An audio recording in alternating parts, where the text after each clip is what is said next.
Hello everyone, if you're new to my channel, consider liking and subscribing. It will make me feel wonderful if you do that. Thanks. By the way, I also have another Naruto and Luffy fanfiction channel. If you are interested, link is in the description. The Rising Tides by Red Devil 360. What if Luffy accessed his Haki before Shanks arrived, and ate a different fruit than the Gumu Gumu no Mi, and Shanks and Ben decided to take him along to the Grand Line to train him for 5 years? Watch a smarter, stronger Luffy with the power of the mizu no Mi emerges to become the Pirate King. Possible Luffy X Robin X Boa. Big shout out to the warlords of this channel: Rodarius Jones, Native Warrior, Claude Liffrace, Theo Wesker 23, Derek Dowdy, Zazu Sayaz, Abdul Raf Ali, N3WT, What If Lord, Black Money Young Lion, Garrick Russell, Case Clark, KSGPL4YZ, Brian McKenzie. You know who you are. Want to stand with them? Join the channel membership and show your support. Adios. Dawn Island, Fuchsia Village, East Blue. Ha, that didn't hurt at all, a little voice shouted. Be quiet, you were crying the whole time, a more laid-back voice replied. Was not, the miniature voice returned, was too. Was not, was too. The immature people having this argument were a small 7-year-old boy who had a black messy hair, shorts and a shirt which read, Anchor. Next to him sat an older man with red hair and a straw hat. This was Monkey D. Luffy and, red-haired, Shanks. They were sitting in Party's bar along with Shanks's crew, the Red Hair Pirates. By now the whole bar was focused solely on them. And they found this quite amusing. Was not, was too, they continued. You'd think being a captain he would be more mature, said Ben Beckman, Shanks's first mate. But this is quite amusing to watch though, replied Yassup, the crew's sniper. MMMHM, commented Lucky while eating his meat. Quiet, shouted an angry bartender called Makino, hitting both Luffy and Shanks over the head. OWWW, quietly mumbled both Shanks and Luffy, rubbing their heads. The whole bar just burst out laughing. Stop laughing, both Luffy and Shanks shouted. This only increased the laughter coming from the pirates. Eventually the laughter died down and the crew returned to their usual din of talk, laughing, and drinking. Why not, Shanks? Whined Luffy with a pout. Well, for a start you're too young and small, and as an added bonus you can't swim, Anchor, said Shanks using Luffy's most hated nickname. Humph, the child crossed his arms and turned away, eyes closed and his nose in the air. He suddenly grew a mischievous grin. Tomato hair, Luffy's grin grew. Huh? What did you call me? Shanks asked, turning to Luffy. I called you tomato hair. Are you going deaf in your old age? Luffy chuckled to himself. Biwa ha ha ha ha ha. The crew somehow heard this line of conversation and started a new round of laughing. Ha ha ha ha ha ha ha ha. Tomato hair never heard that one before, and from a 7-year-old no less. Ha ha ha ha, exclaimed Ben. The crew heard this and just laughed harder. Shut up, shouted Shanks, grumping in the corner of the bar while Luffy giggled maliciously. Even Makino joined in this time. Hee hee hee ha, I'm going tell this to the village. And with that Luffy ran out the bar shouting things about tomato-haired pirates. Sinking further into his seat. I'm never going to live this down, am I? Shanks asked no one in particular. Nope, replied his crew, bursting into laughter once more during the time. There, Captain, Makino said, patting Shanks on the head lightly. If it's any use, I like the color of your hair. I think it's very nice. For the record, both Makino and Shanks blushed at this action. Bam! The door to the bar smashed open and in walked some mountain bandits. Walked in. So these are the pathetic pirates that docked here, the lead bandit said, obviously the leader. Wench. Looking at the bar, or specifically Makino. Me and my men would like 5 barrels of sake. Give them to us and we won't destroy the place. Sorry, I'm all out of sake, replied Makino, her eyes fixed upon the bandit leader. Well, what are these pirates drinking then? Juice? Questioned the bandit. Sorry, looks like we drank all the booze. Cut in Shanks. He grabbed an unopened bottle and held it up to the bandit. Here, you can have this, it's not open. The bandit, enraged, smashed the bottle with his sword, sending glass and sake all over Shanks, soaking him and the bar. The bandit then proceeded to swipe his sword along the counter, scattering empty bottles, glasses and plates across the floor. "See this?" the bandit asked, holding his wanted poster up. "Wanted, dead or alive. Higuma the bear 8 million berry. I'm a wanted man. I'm not gonna waste my time on a bunch of weaklings like you." An arrogant smirk plastered on his face. "Later, losers," he said, walking out of the bar, his troop following out, laughing all the way. Silence followed for a few seconds before the whole bar exploded in laughter again. You'd think some would be passed out by now, the amount of laughing these guys did. When the laughter died down, they realized that Luffy had joined them and was sitting next to Shanks again. He had just finished swallowing something and shuddered in what was obviously distaste. What was that all about? He questioned Shanks after his shivering episode stopped. "Oh, some puny bandits wanted to pick a fight," Shanks replied after regaining his breath. "Ah, did you win?" he questioned once more. "No, we didn't bother, they were too weak to put up a fight, so there was no point. I have always found that you shouldn't fight every battle for the heck of it. There are some fights that there is no point." "I see," Luffy said, nodding his head. Understanding where Shanks was coming from, he wasn't as stupid as many people thought. "Captain," shouted Ben at Shanks. He turned lazily. "The devil fruit is gone," he claimed, holding up an empty treasure chest. The entire bar froze as if time itself stopped to take in this news. "What?" the whole bar shouted as one, and as if a bomb went off, they started running around looking for it. "The mizu no mi is missing," shouted Shanks at the top of his voice. Quickly he turned to Luffy, who was looking around in confusion, and looked at Shanks when he turned to him. Shanks tried to grab Luffy on shoulder to ask him if he saw the fruit. Keyword here being tried. His hands went straight through him. Somehow the whole crew saw this and skidded to a halt as time seemed to stop once more in the space of 30 seconds. "Uh-oh," they thought as one. "Luffy, did you eat a strangely shaped blue fruit from a chest when you came back in?" Luffy scrunched his face up in concentration, trying to remember the past few minutes. He nodded once. "I'm pretty sure Shanks's face palm could be heard in Marineford." "Luffy, have you any idea what you just ate?" shouted Shanks, making most of crew cringe and shrink away from their captain. "No, was it poisoned?" he shouted in return and started to panic. "No, it wasn't poisoned. It was what we call a devil fruit. A fruit that gives its consumer powers based on the fruit. In return it take away their ability to swim. You had the mizu no mi. It gives you the ability to create, control and become water," Shanks explained, staring at Luffy with an impassive face. "Cool," Luffy shouted at the top of his lungs, eyes sparkling with anticipation. "Does this mean I can come with you now?" asked Luffy, almost jumping out of his seat. Shanks regarded his question seriously, thinking about the pros and cons of this. He thought of a way around this problem. "Alright then, Luffy," making said boy perk up, "you can come if you can hit me off my seat with one of your super punches or whatever you call them," Shanks said to the 7-year-old, not know what he was getting himself into. "Alright, I'll use my super awesome pistol punch and you'll have to take me on your journey," Luffy shouted, prepping himself. His eyes closed in what seemed like concentration. His fist shone black, the crew eyes widened to epic proportions. Luffy's eyes snapped open and he launched his fist forward at blinding speeds that made even Shanks's eyes widen. Bam! Luffy's fist lodged into Shanks's stomach, sending him to the opposing wall. The crew was shocked. A 7-year-old just used armament Haki, and proceeded to hit their captain into the wall. Their jaws dropped and went underground. This they didn't expect. Cough. "Luffy, how did you do that?"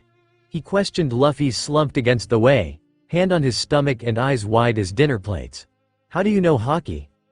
"Oh, so that's what it is. I've been able to do it for just under 6 months. It was during one of Gramp's training sessions," Luffy said. "What kind of training sessions?" "Oh, booted me into a forest," he said nonchalantly. "Flashback start. Stupid. Gramps throwing me in a forest. Training sessions my ass," Luffy mumbled to himself. Walking along a trail he had found, trying to find a way of the ****, he stopped mid-step. And slowly turned around to see 11 wolves walking up to him, teeth bared. They looked hungry. Slowly Luffy took a step backwards, and then another. The wolves continued their advance, then he bolted. Luffy ran through the forest screaming bloody murder at the top of his lungs while his 11 pursuers gave chase. Running along the trail, he decided to change course and see if he could lose them in the undergrowth. Hitting away leaves and stray branches while simultaneously jumping and sliding under tree trunks obscuring his path. Soon though his energy began to wear off and started to slow and his reactions become sluggish. Eventually he tripped over a fallen tree and the wolves appeared around him. All 11 had been able to keep up with him. Crawling back, his back hit a cliff face and the pack surrounded him. Suddenly a wolf lunged at him, possibly the alpha, mouth open and teeth shining in the dark. Luffy held his arm up in an attempt to defend himself, unconsciously channeling Haki to his arm, eyes scrunched closed awaiting the pain to come. It never did. Slowly opening his eyes, he was shocked to see the alpha hanging off his arm, which was now black. Luffy was confused as hell. He shook the wolf off and it hit a tree and slumped against it. The other wolves, witnessing their leader's downfall, attacked as one. This time Luffy did something different. He channeled Haki to his mind and shouted, "Back of you fat dogs." The wolves froze mid-attack and slowly backed down and then turned tail and ran off, leaving their leader behind to his fate. Worn out from using Haki twice for the first time in the space of a minute, he fell back unconscious, only to be found in the morning by his grandpa. Flashback end. So that's what happened. Half the crew had passed out from shock, the others were trying to dig their jaws from the ground. So you're telling me that you used 2 types of Haki in 1 minute defending yourself from some wolves? Shanks asked, eyes wide. Yup, Luffy replied, smiling broadly. Huh, hey Makino, who is his grandfather? Shanks turned to Makino, whose eyes were equally wide after listening to the events which took place with Luffy.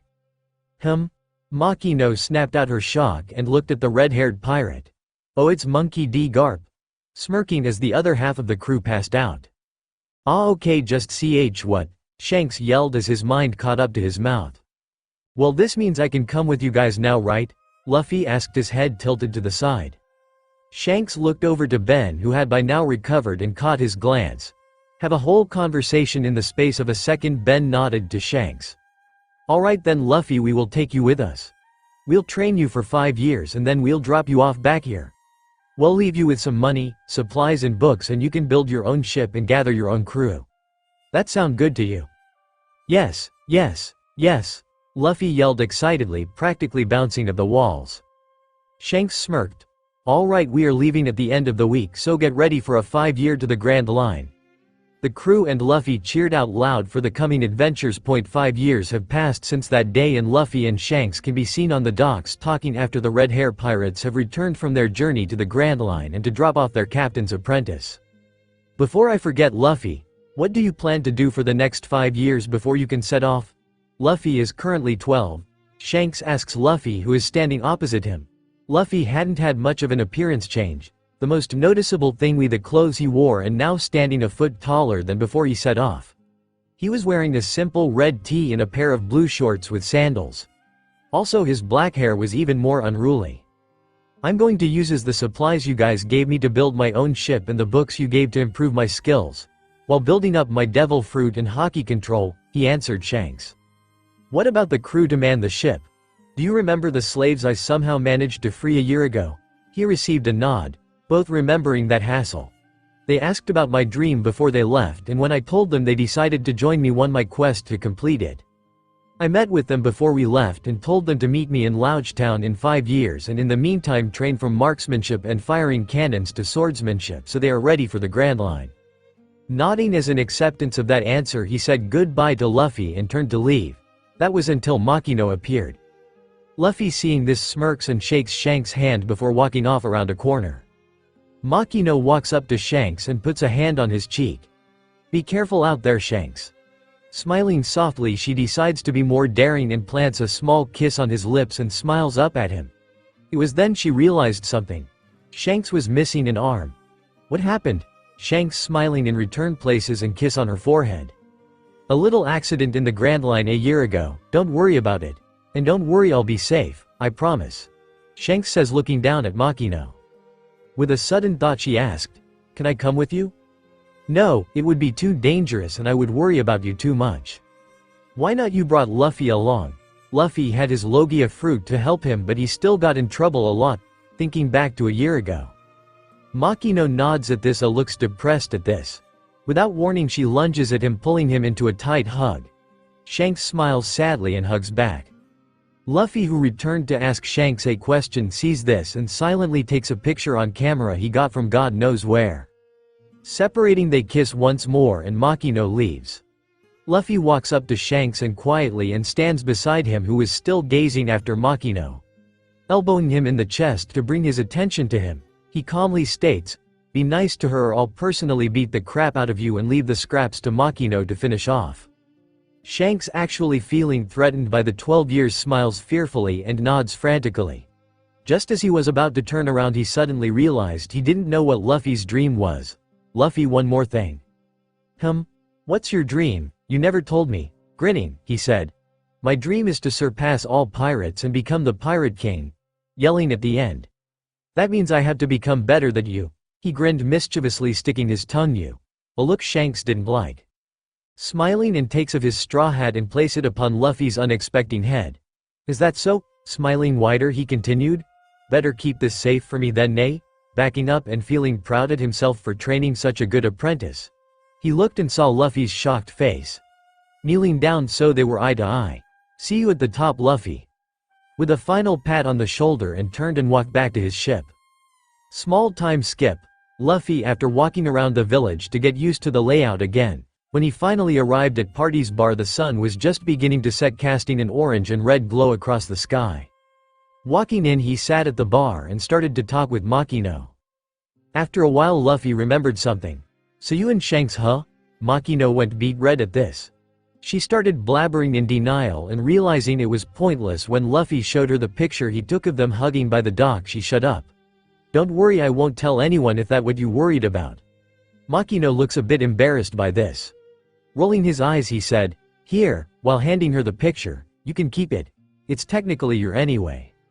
Looking at Makino, he can tell she already misses him deeply, and it showed on her face when she looked at the picture. Coming to a decision, he looked at her and asked, "Do you want to see him again?" Makino nodded furiously. He was surprised her head didn't fly off with the speed it was going. "Then would you like to come with me? You might be able to see him again on the Grand Line, plus we might need a mother figure on the ship to break up fights."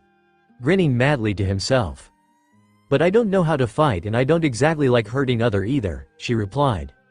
"Even if it was a bloodthirsty pirate who wants to chop your pretty little head off." Opening her mouth to answer and continue the argument, but she stopped and realized he had put forward a better argument than she first realized. "But that still doesn't stop the fact that I don't know how to fight." Smiling, "That okay. Shanks said he left some books with the supplies, you can always read those and learn, or I can teach the basics. And for the not hurting anybody part, you can always be part of the shipguard." Nodding to herself, she agreed. "That sound all right, Captain," she said with a devious smirk plastered on her face. Laughing, he countered, "I am no captain without a ship." After laughing along with him, they continued to talk about random things, and Makino filled him in one most that had happened in the village while he was away. After a while, two boys walked into the bar and sat on stools next to Luffy. Turning his head, he saw that one boy had a top hat with blonde hair and the other had scraggly black hair that hung off his head. "Hello Ace. Hello Sabo, how are you guys today?" "We're fine, Makino," they replied simultaneously. "How are you today?" the newly identified Sabo asked. "Why, I'm perfectly fine today, Sabo, thanks for asking," she replied in a cheerful tone. "That good," Sabo smiled. Sabo noticed Luffy looking at them. "Who are you?" Sabo asked politely. "Huh?" Realizing that they were talking to him, Luffy answered, "Monkey D. Luffy at your service." He smiled broadly, sending his hand out to greet them.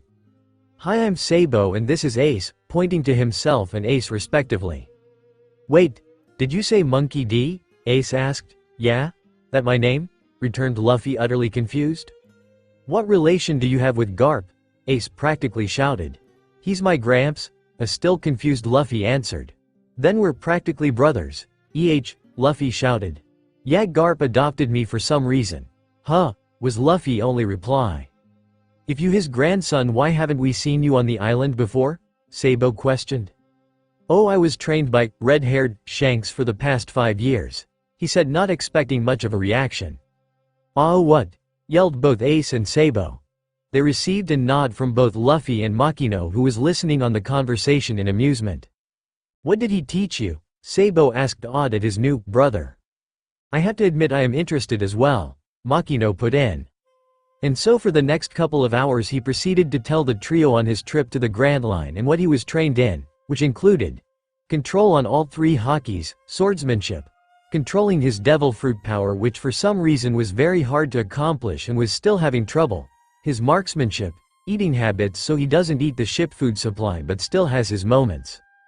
The most notable things that happened in the 5 years were meeting his dad Dragon, spoiler, if you hadn't read or watched that far, who persuaded him to declare war on the world government when he was ready. Shocking, I know. Also, should I keep this, or do you want him to have met his dad briefly? Conversation?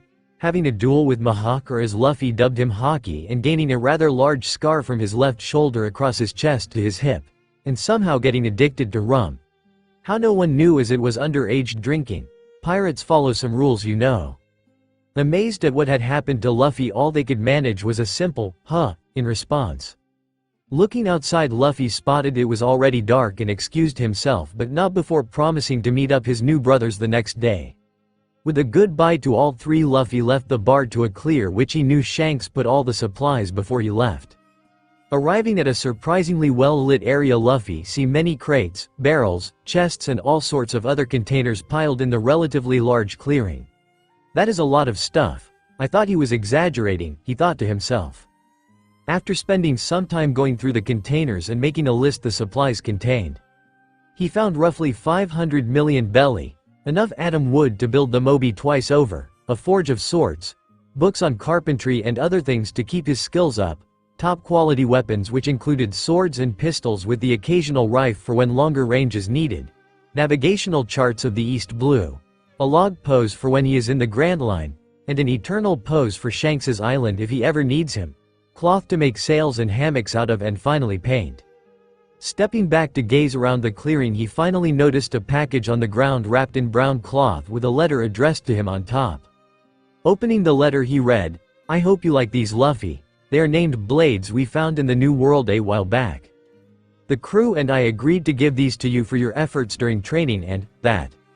Enjoy." Finishing the letter, he opened to package 2 Dato, think Zoro's swords, their Dato. One had a sea blue sheath with a wave-like design as well as the handle. Taking the blade out, it was a magnificent black which seemed to reflect the sun more than glass would. This was Tsunami no Demon, the other black was an ominous blood red. Taking this blade out, he saw it was a white that could rival the purest of pearls. This was Choseki Akari, both fitting nay? Returning both blades to their sheaths, he proceeded to make a list of all the supplies and organize them. He made a mental note to repay Shanks when he could, after he set up a sleeping area in a set of trees. Taking his swords into the forest, he trains and gets used to their weight and feel while trying to combine his DF powers with them like he would Haki. It proved very destructive. Along the way he caught dinner, ate, and at midnight finally fell asleep under the stars. 1 year later, the ship's shell and lowest deck had been completed. When the village had learned that Luffy was building a ship, that all decided to pitch in themselves and help him. Makino, Ace and Sabo had found out just days after he started. 1 year after starting, they were all having a break from building. Makino had started training in defending herself with tutoring from Luffy every now and then. He had offered to train Ace and Sabo, but both declined, saying they wanted to learn on their own. Despite being only 13, Luffy was becoming even more of a monster, which only spurred Ace and Sabo to train harder. Speaking of which, we can find the trio sitting in Party's bar celebrating their 1 year anniversary of becoming brothers. They did the sake thing the day they met up to bond. They had got each other gift commemorate this. Now Luffy was originally going to sell these but decided to give them to Ace and Sabo instead. What he got them socked both them to the bone. He got them devil fruits. Ace got the Mera Mera no Mi and Sabo got the K's K's no Mi. Both brothers pounced on Luffy, hugging him and thanking him profusely before they realized Luffy needed air to live and let him go. Luffy wasn't expecting this to happen. He didn't activate DF so they would pass through him in time. After that, Luffy received his gifts. Ace got him a sea blue sash. Imagine his one after time skip but blue. And Sabo gave him a large coat which was a vibrant red with gold trimmings. He got it a few sizes too big so he can wear it when he sets off in 4 years. Also, if I forgot to mention, Ace and Sabo are currently 16, meaning they are 3 years older than Luffy in this fanfic. Ace gave Sabo a coat like Luffy's, except this was black with blue trimmings, and Sabo gave Ace an orange cowboy hat which he seemed to adore the moment he saw it. After the gift exchange, the brothers ate and talked together on end for hours. Ace and Sabo, being 3 years older, told Luffy they would be leaving in a year when they both turned 17 to set off to the sea. Although unhappy at the short amount of time left, Luffy accepted they had to follow their own dreams and make their own journey. Looking outside and seeing it was quite late into the night now, Luffy bid both good night and returned to his clearing dubbed by the village, Luffy area, the Rising Tides. Hey guys and gals, sorry for the longer update, but as the school year is coming to a close, the work is beginning to pile on, so I haven't had the time to write. Anyway, thanks for the reviews, and finally onwards to the chapter. Line break. 7 months later. Today we find Luffy sitting in the clearing meditating to practice his observation Haki when he feels Makino enter and walk closer. He opened a questioning eye and looks at her. "Hey Luffy, can you help me with something?" she asked when she saw the look he was giving her. "Sure," he replied, and they began to walk out of the clearing in the direction of the village. When they get there, Makino merely points to the problem. Following the direction of her finger, what he spots he finds very amusing. "Huh," he comments. What Luffy, Makino and a few other curious villagers are gazing upon would be in a panicking Ace who was running around shouting things that would have made the bravest of men back of a few steps, and Sabo sitting on the floor with his legs under his chin, rocking back and forth muttering to himself and shivering ever now and then. Stepping forward, Luffy grabs Sabo as he seems to be in a better condition, and hauls him to his feet. "What's going on?" he asks. Sabo mutters something incoherent. "Huh?" he asks again. P. Luffy freezes. Only one thing beginning with G and ending in P would get these to like this. Dropping Sabo, who immediately went back to rocking, he joined Ace in running around shouting things that should never be mentioned. Well, he was no help. Makino muttered to herself with a deadpan expression as she watched the three crap themselves. She had to admit it was quite amusing. During the panic mode, Luffy paused mid-step, which caused his brothers to look at him, also stopping. "Ah, we need to hide everything," Luffy shouted, grabbing his head. Both brothers, realizing the consequences if the ship was ever found out, run off with Luffy leaving behind an bewildered bunch of villagers. After hiding everything, they had all calmed down somewhat to talk about the issue at hand. "Sabo, when is he arriving?" he questioned, turning to his blonde brother. "Towards the end of the day, which is around 6 hours, he replied. "Okay, 6 hours to make sure we don't blow a casket." With the brothers' acknowledgement, they walked off to prepare. While walking, Luffy wondered what he would say about disappearing for 5 years. Boy, it would be interesting. Line break. 6 hours later, the brothers stood side by side at the dock awaiting the marine ship that was steadily growing larger and larger as it closed in on the dock. "I wonder how he will react when he sees me," Luffy wondered. Ace and Sabo glance at him and take a couple steps away from him. "You're on your own," they say simultaneously. "Cheers," he replies sarcastically. When the ship eventually reaches land and docks, Garp almost immediately walks off the ship and towards Luffy. When he reaches him, he looks at him for a while before smacking him on the back of the head. "OW, what was that for?" he asked as he rubbed the back of the head.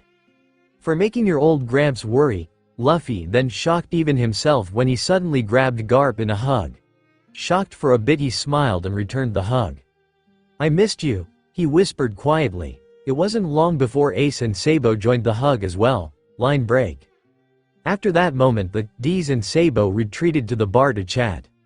"So are you going to tell me where you've been for the past 5 years, Luffy?" Garp asked, looking Luffy dead in the eyes. Deciding to answer truthfully, he said, "Your favorite pirate decided to take me on a 5-year trip to the Grand Line, and while I was there he trained me." Garp was furious, but he was still an old man and proceeded to pass out from shock that his previously 7-year-old grandson had been to the Grand Line with a filthy pirate. The trio burst out laughing at Garp's expense. Line break. After Garp woke up and chewed Luffy up and spat him out again for going on a trip with, I say again, filthy pirate, we find the rather odd family in the forest eating a rather large pile of meat while talking to their grandfather about what had been missed. When night fell, all were exhausted and passed out on the forest floor, snoring away like no tomorrow. Who said Luffy worked on his sleeping habits? After Garp decided to train his grandchildren. While they welcomed the extra training, they all silently agreed Garp went a bit overboard with it. Line break. 2 weeks later, Garp left to return to the Marines a couple of days ago, and the trio were glad but sad at the same time. Even though they would eventually be enemies and were above all else family, and that was something they would never forget. Currently Luffy was helping Ace and Sabo understand their fruits while working on his own sword style he called Rain Dance. For some reason this took me forever to think of. After finishing a set of katas, is that what they're called? And looked over at Ace and Sabo to see how they were faring, both of which were working on perfecting their logias but were far from it as they were still working on the basics. Nodding at their progress, he moved on to the next set of katas and worked on using them flawlessly. He was progressing well. Line break. 5 months later, Luffy and the rest of the village stood facing Ace and Sabo at the dock. Yep, you guessed it, it was time for Ace and Sabo to leave. While Ace and Sabo held smiles Luffy and a visibly downcast face. During the year Luffy had known his brothers, he had grown amazingly close to them. While the villagers said their goodbyes, Luffy waited at the back. When the village populace broke away, Luffy walked up to his brothers and held them tightly, with Ace and Sabo returning to with the same amount of strength. Be safe. I'll see you on the Grand Line, he whispered. Stepping back, he wiped away a stray tear and smiled up at his brothers.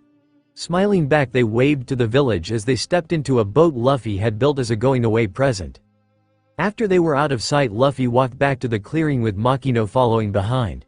When they arrived, they were greeted with a half-finished ship with crates and barrels strewn about the place.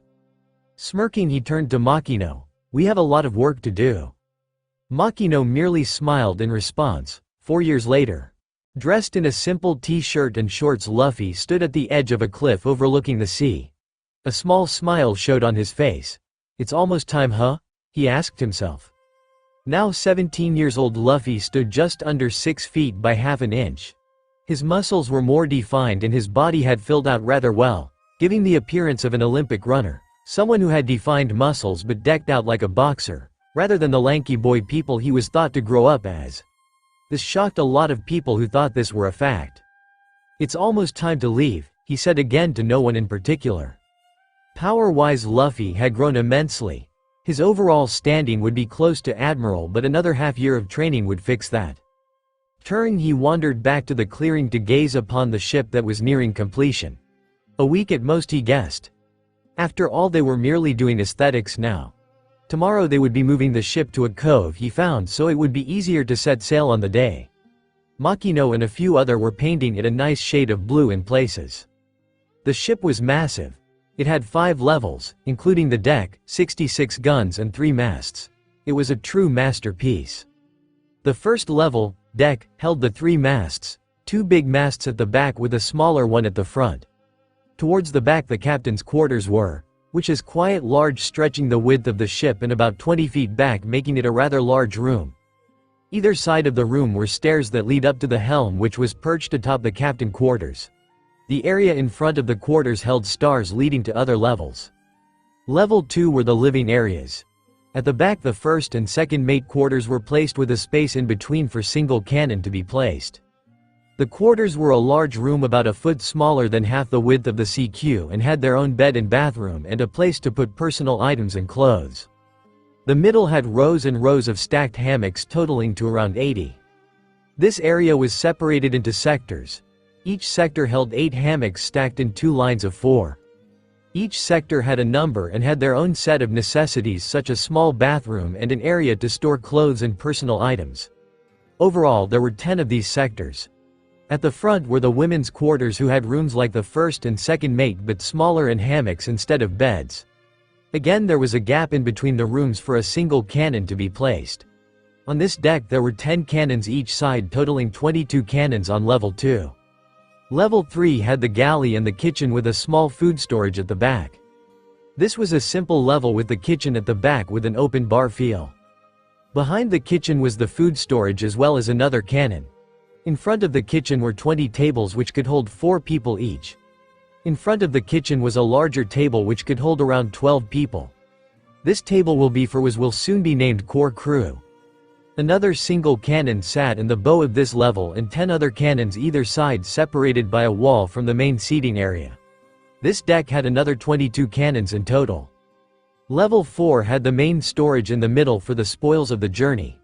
At the front an infirmary was placed and again with another cannon. At the back the armory was located with housed all the weapons needed to fight as well as small munition storage. Another 10 cannons either side totaling to the final 22 cannons. The final level or level 5 had a large seastone brig. At the front had the navigation room complete with navigational charts or log poses. The middle had the powder and larger munition storage complete with a workshop, separated of course. Can't have the ship randomly blowing up, can we? Luffy was brought out of his small moment by a smiling and waving Makino who walked up and stood beside him. How long do you reckon? Makino asked turning to Luffy. About a week I think. Give or take a day or two, Luffy answered. Makino nodded accepting the answer and went back to continue working, Luffy not far behind.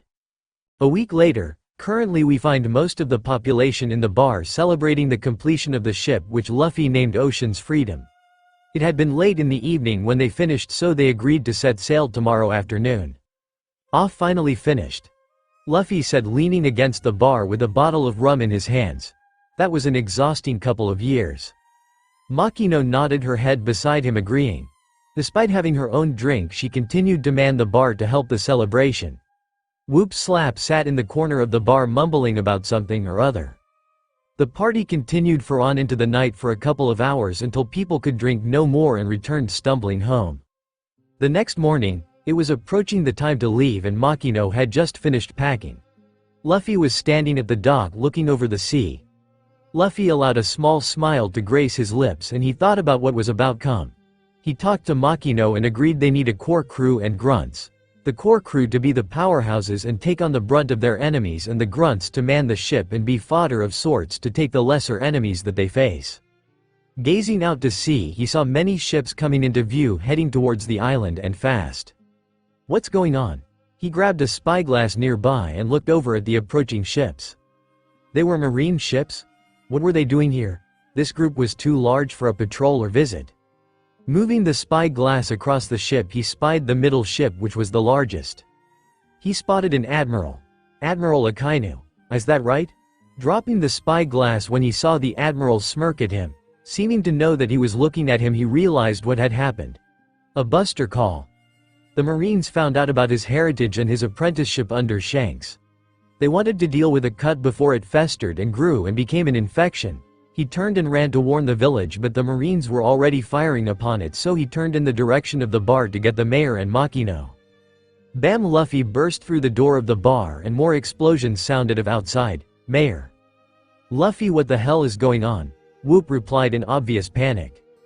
The Marines they've buster called the island. Whoop froze. Everyone knew about the buster call. What do we do?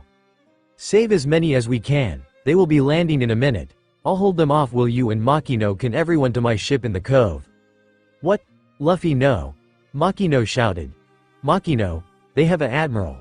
Time stopped. They knew only Luffy could even stand up to him. Nodding sadly Makino and Whoop started collecting everybody and directed them to the ship. Luffy rushed past the streams of crying and shouting villagers as more explosions appeared around him. He saw the first Marines ahead and created 2 water swords in his hands as he left his normal ones on the ship. Charging forward in 3 quick movements a group of 5 Marines fell. His observation Haki warned him of a Marine attacking behind him. Spinning on his heel he raised a sword and blocked the downward slash aimed at him. Pushing him off he stabbed his opponent and turned again, blocking more slashed and stabs that the Marines were throwing at him. This continued for a while, blocking, stabbing and slashing and what seemed to be cannon fodder.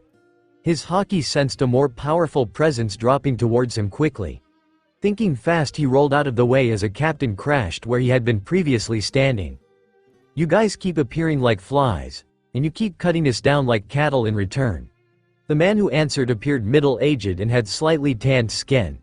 He was rather bulky and held an elegant katana in his hands. He held the blade in front of him in a battle-ready stance. Seeing the stance he was in, Luffy readied himself to counter the newest Marine. Who are you?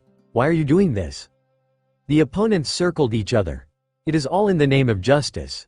As for my name, why should I tell someone about to die? Luffy F an opportunity the captain took. The two locked blades and pushed against each other for dominance. Justice, justice. You call this justice? Luffy shouted at the man in front of him as he won the battle of dominance and shoved the marine back. Gathering water around him, he created some clones to fight of the fodder once more, holding the line to give the villagers some more time. Luffy took the offensive this time, running at the marine. He crossed his swords and gathered his power. Mizu Mizu Ken Sutairu. Mizu Harakusu. Crossing back and forth in front of the marine with his swords now pointed downwards, he stopped a meter behind the captain, crouched. A helix pattern on the ground signifying the move's success. The captain fell back dead with a large X on his torso where his body met the attack.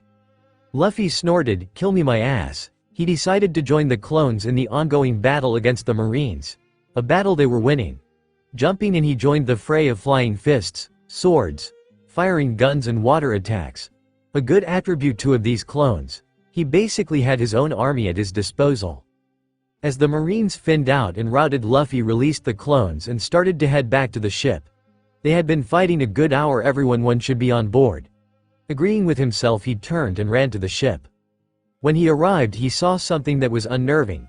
Akainu standing there staring at it with a platoon of marine in front along with him, standing around a scared group of villagers who had an injured Makino with them, poised for the kill.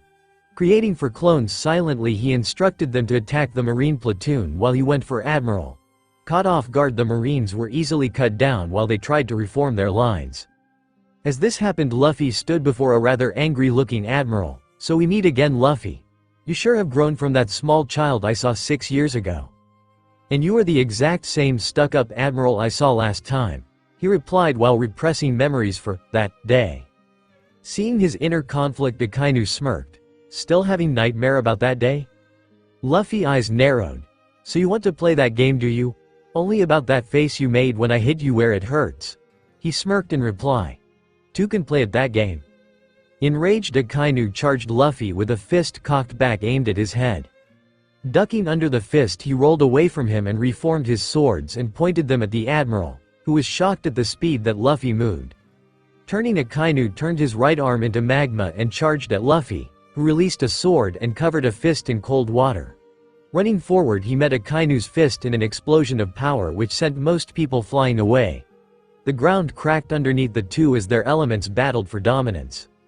Boom! Another explosion erupted in the epicenter of the attacks as the combatants were launched away from each other. Catching himself, Luffy flipped to his feet as Akainu was getting up. He yelled, "Mizu Mizu Dongan," while throwing his fist towards his opponent. A ball of water flew from his fist and sped towards the Admiral at the speed of a bullet, catching him off guard and laughing him into the wood behind him. Luffy, seeing his attacks limited success, ran towards the villagers and got them moving towards the ship once more. "Come on, move, move." He started shoving the villagers to get them moving quicker. He picked up Makino and ran with them as the clones mopped up the rest of the marines. Reaching the cove, he boarded the ship quickly and used his powers over water to move the ship of the cove and into open water. Sensing something to his left, he turned and saw the small fleet aiming towards them. Closing his eyes, he yelled, "Ms. Mizu." Yaikai, a dome of water erupted from the sea and covered the ocean's freedom, protecting it from attacks. Using his powers once more, he directed the ship into the sea with the dome providing an air pocket. They were safe, finally. All was quiet aboard the ship apart from the heavy breathing and crying of the civilians aboard and the few people attending to the wounded. Luffy, finally exhausted, collapsed from the extensive use of his powers. Moving a boat with this much weight was costly. He rested himself against his quarters. "How many?" Luffy's voice broke the silence with a hoarse voice. Whoop counted the heads of the people on the deck. "There are 37 here, so that's at least 50 we lost easy," he replied with a sad sigh and his head down. Many people copying his actions after these words. "Shit," was Luffy's only response, his eyes covered by his straw hat he now wore. Everyone could tell he blamed himself. "Why did they attack us?" a small girl asked, walking up to Luffy, tears in his eyes. She must have lost her parents, Luffy thought. Bringing the child into his arms, he hugged her. The girl welcomed the gesture and cried into his chest. Tears stained his t-shirt but he didn't care. "I have a few theories," Luffy said after the girl had calmed down a little. The girl was roughly 4 and had long black hair and emerald green eyes. This caught the attention of the others aboard. "Well?" asked a man at the back. "My most sensible one would be because of me. This confused a lot of people." "What do you mean because of you?" asked Makino, who'd just woken up. "I think that the world government have discovered who my father is and my apprenticeship under Shanks," Luffy replied. "They must have thought that I would prove to be trouble in the future and wanted to be rid of me now rather than face a lot of trouble later." "Who's your dad, Luffy me?" the girl in his arms asked. Luffy tensed at both the question and his name the girl chose for him. Sighing, he prepared for the worst. "Monkey D. Dragon, the most wanted criminal in the world." "Is he the most wanted crim, by the way?" He heard a multiple sharp intakes of air and lowered his hat further over his eyes. "I don't care who he is, Looney. You protected us while we were running and even risked your life battling the big man who wanted to hurt us so we could make it to the big boat." The girl smiled up at him. To his surprise, he heard many murmurs of agreement. He lifted his head slightly to see the smiling faces of the surviving villagers. "Why attack us though, and not just you when you were at sea? No offense, it was Whoop this time." "I don't know that part, but that is my guess at the corruption in the WG. If it were a buster call, the most like all life on Dawn Island has most likely been eradicated. It's not an attack force, it's an extermination force." "What are we going to do? We can't life on this ship forever," asked a woman at the front. "I can't drop off at the nearest town if you want. I think that would be for the best, Luffy," Whoop replied, nodding. "Alright, I'll bring us up in a couple of hours, everyone get some sleep." Creating clone, he sent it downstairs to retrieve pillows and blankets. People thank him, lay down to get some sleep. Soon it was just Luffy and the girl in his arms who was still sniffing. "So what's your name, Maya?" the girl replied. "Maya, huh? Nice name. Where are your parents?" H asked kindly. "Dead, they were in the house when the bad guys started shooting at us. The house went boom first, so I don't know if they are alive anymore," she said as she started a new round of tears. "So I was right," he thought as he held her to his chest once more and rocked back and forth to try and calm the cried child in his arms. "Why did you come to me though? You look lonely on your own over here, Looney, and you saved us, so I know you could protect me like a brother would." She smiled brightly up at Luffy, who smiled back down at her. "She almost reminds me of, no, can't think about that. I told myself to forget about that." Luffy grimaced. He tried to forget, but it keeps appearing in his head. "Come on, let's get some sleep, you must be tired." Maya nods slowly, signs of her new fatigue, and sifts into a comfortable position on Luffy and falls asleep almost instantly. Signing, Luffy gets comfortable, may as well get some sleep, goes ahead. Few hours later, Luffy awoke to the sound of giggling and a click of something. Slowly blinking the sleep out his eyes, his vision cleared and the form of a giggle Makino with a camera standing in front him appeared. "Hello, sleepyhead," she said, still giggling. Rolling his eyes, he tried to get up from his sitting position but was unable to due to a weight on his chest. Looking down, he saw a small mass of black hair rising and falling in rhythm with his breathing. He smiled softly as he remembered the events from earlier and frowned after that, recalling the events beforehand. Seeing his frown, Makino smiled softly and placed a hand on his shoulder. "Everything will be okay in the end. Granted, we had a bad start, but look, you saved a lot of people and already have a 4-year-old who wants you as a big brother," pointing to the sleeping villagers and Maya respectively. Nodding his head, he seemed to lighten up considerably. "I take it we are the only ones awake." It's been a few hours and I thought you would want to get ready," Makino replied. Nodding his head in agreement, he shifted himself to put down Maya without disturbing her sleep. And with that, he got up and walked into his quarters to prepare for his journey ahead. After half an hour, Luffy finally walked out of his quarters onto the deck of the ship, which was still under the ocean's surface, to face the 30 or so pairs of eyes staring at him. "What?" Luffy asked, quite confused. Luffy had changed into what he dubbed the captain's uniform. Currently he was wearing black cargo pants which were tucked into black combat boots, a red open long-sleeved cardigan showing of his abs, and a jagged red scar traveling from his left shoulder to his right hip. Around his waist was a sea blue sash which he got from Ace, which held both his swords at his right hip. Over top he had the red coat Sabo had gifted him, somehow fitting him perfectly, and atop his head sat his prized straw hat fishing the look. A cheer from a little girl broke everyone out of their shock. A black bullet smashed into the side of Luffy, causing him to stumble. "Luffy knee, you look awesome," shouted Maya, many other people nodding their heads. Scratching the back of his head, Luffy chuckled, "Haha, thanks. Welp, we should get going, Luffy. You could start by getting us out of the ocean." Whoop asked Luffy, who nodded and crouched on the deck and closed his eyes, concentrating. The ship started to rock as it was lifted out of the sea and back into the sunlight. The dome of water fell apart, soaking the passengers to the bone. Turning, they glared at Luffy, who had just stood up from his position. Hee hee, oops. The villagers continued to glare at him, so with a roll of his eyes and a lift of his hand, all the water lifted off them and gathered above the ship and proceeded to flow into the sea either side. Walking up to the stair to the helm, Luffy had a look at his surroundings and then up at the sky.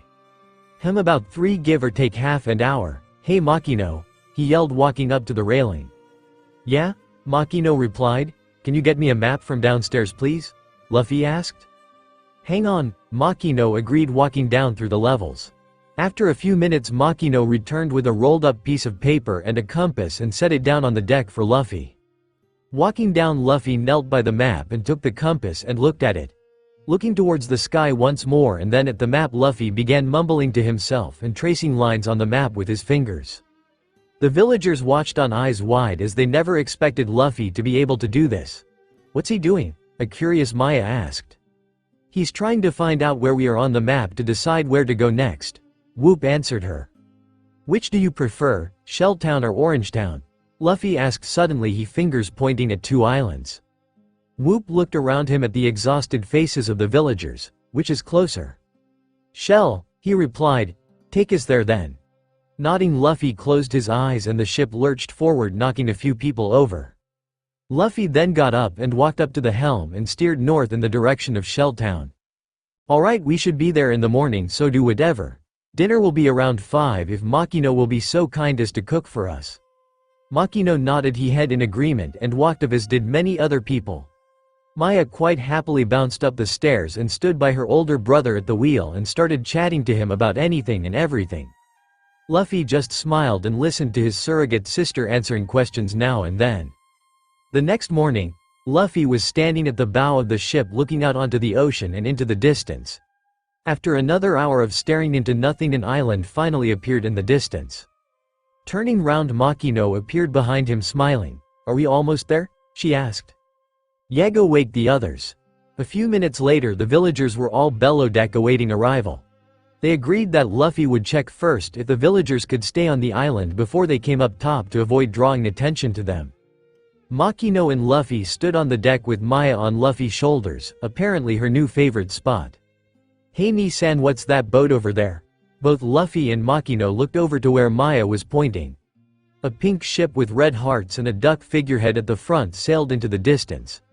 The flag at the top of the mast showed a skull and crossbones with a red heart over top. "Alvida pirates, 5 million berry if I'm not mistaken," Luffy commented. The ship appeared to be turning towards them. "They're heading this way," Makino said, noticing the change. Nodding his head, Luffy asked, "How much money do we have left?" Makino closed her eyes and bounced her head, contemplating the question. "Around 5k remaining, I think." "Why?" "Just wondering if I could cash in their bounties or not," Luffy replied. Lifting Maya of his shoulders, he set her on the ground and crouched down to face her. "Alright Maya. Your brother has to deal with some bad pirates, so can you go down and wait with the others until I call you?" Hugging Luffy, she nodded her head. "Okay, I will. Just don't get hurt, okay?" Luffy nodded his head in agreement and stood up, turning to Makino and said, "Go with her and tell the others what's happening and then gear up for a fight." Makino nodded and walked off with Maya, who happily bounced behind her and waved to Luffy, who waved back at her, smiling. Turning back around, Luffy eyed the ever-grown ship that was closing in on them. Turning, he rested a hand on his swords and walked up to the helm, aiming the ship onto a collision course with Alvida's ship. His ship would fare better due to the Adam's wood it was made out of. Luffy was soon joined by Makino, who had changed into better clothes for the fight. She was now wearing jean shorts with the ends upturned, and a plain blue t-shirt. She had a cutlass strapped to her waist along with a pistol in a holster diagonally across her chest connecting at the waist. She gripped a rifle in her hand. "Ready?" Luffy asked. "Yep," Makino replied. "Plan of attack?" "I'll attack them from here. You go up to the crow's nest and snipe them from above. Aim to disable, not kill. We want them alive. When everyone is dealt with, we loot the ship and carry on to Shell Town." "Okay, see you in a bit." And with that she ran off and up the rigging onto the crow's nest of the center mast. The ship continued to close in as soon it was upon them. The Alvida pirates started by broadsiding the ocean's freedom. As expected, the cannonballs just hit the hull and fell into the water without doing any damage. They continued to fire for a while and seeing as it wasn't doing any damage, stopped and turned to board the ship. "Ready, Makino?" Luffy shouted up to her. She replied by raising her hand and aiming her rifle towards the oncoming pirates preparing to board. Luffy took off his coat and rested it on the railing. Taking out his swords, he walked down the stairs and met the now boarding pirates. Luffy met an overhead swing with a block and hit him with her sword in the stomach, knocking him down. Spinning on his heel, he blocked another swing from the side and sliced him at the knees, dropping him. Someone fired at him, but the shot passed through him due to his logia. Said pirate was soon shot in the arm courtesy of Makino. This continued for a while, a stream of weak-ass pirates being cut down by what looked like a dancing Luffy and being shot by Makino. He didn't even need his other powers for this.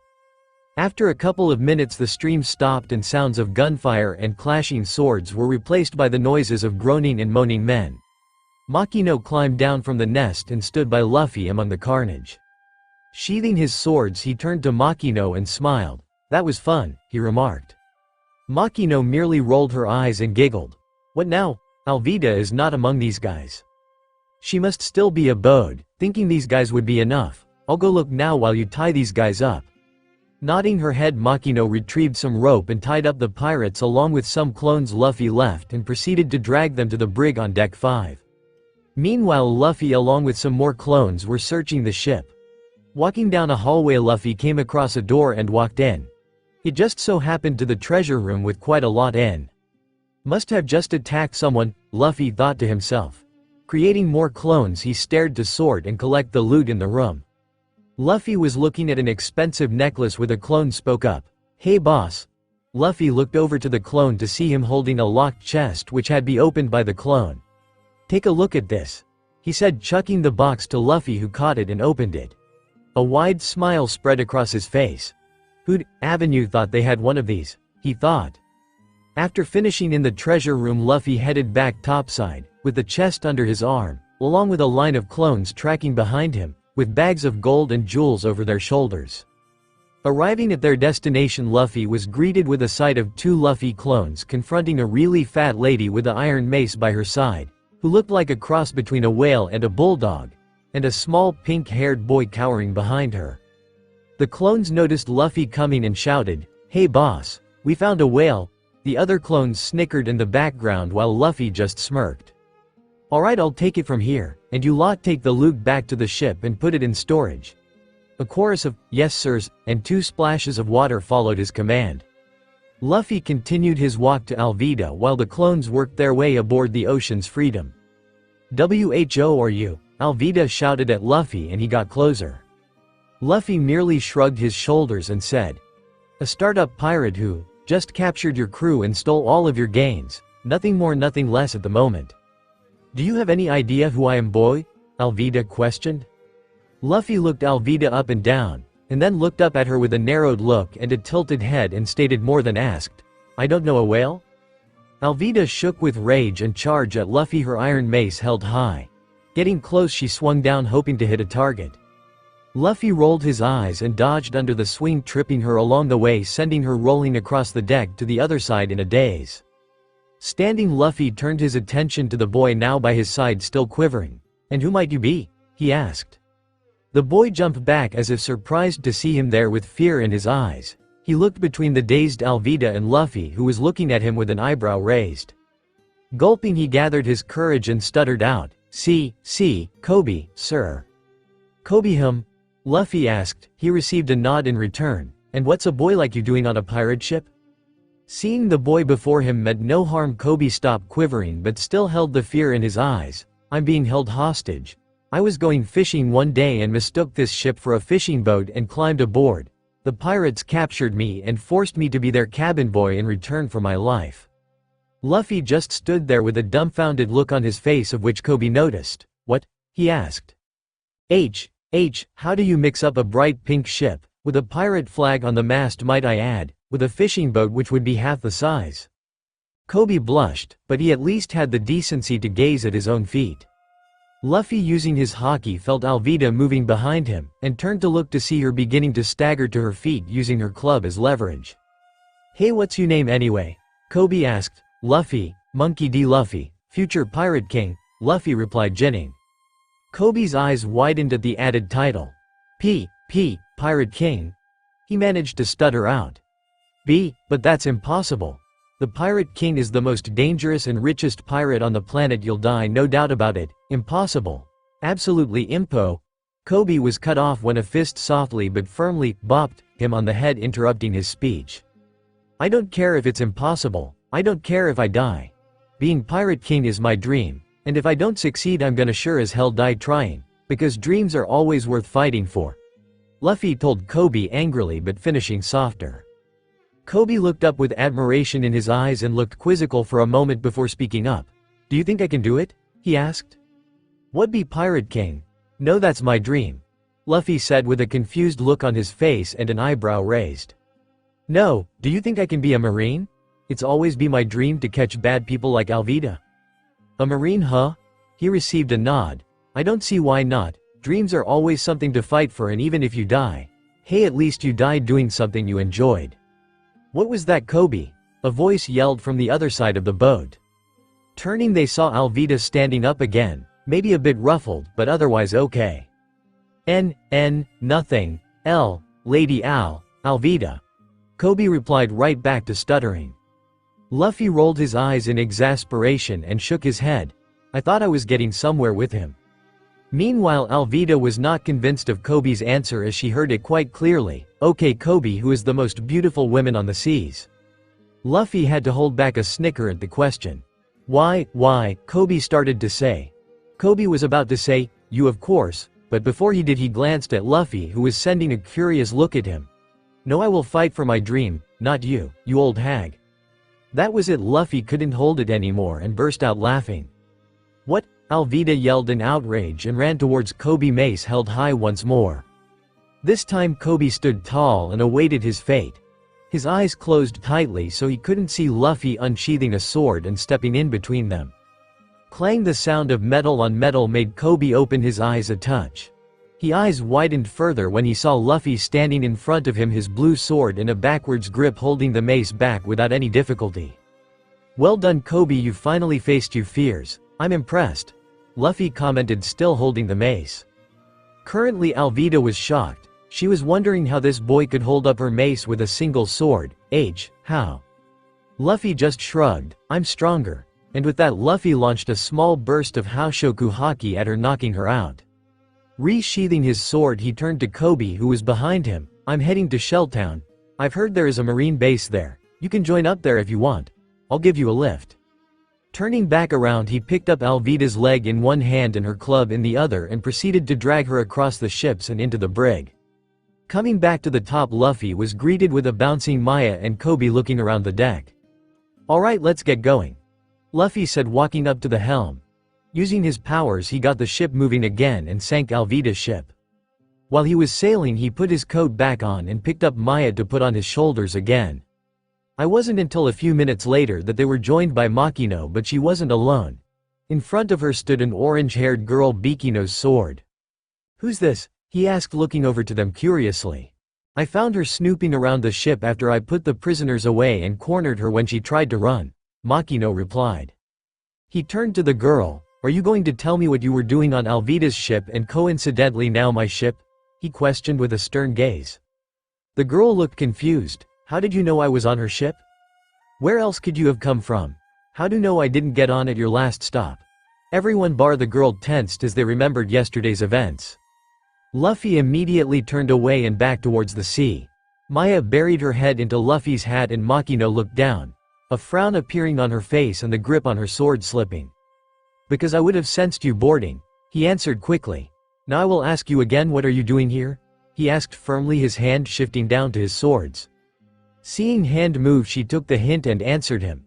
I needed to get to Shell Town, so I hitchhiked on their ship to get there. You guys came along and I swapped ships, she lied smoothly. Luffy knew she was lying with his Haki but didn't speak up. Okay, we're heading there now, you can stay with us. Just stay where I can see you and hand over your weapon, he said with a hand out.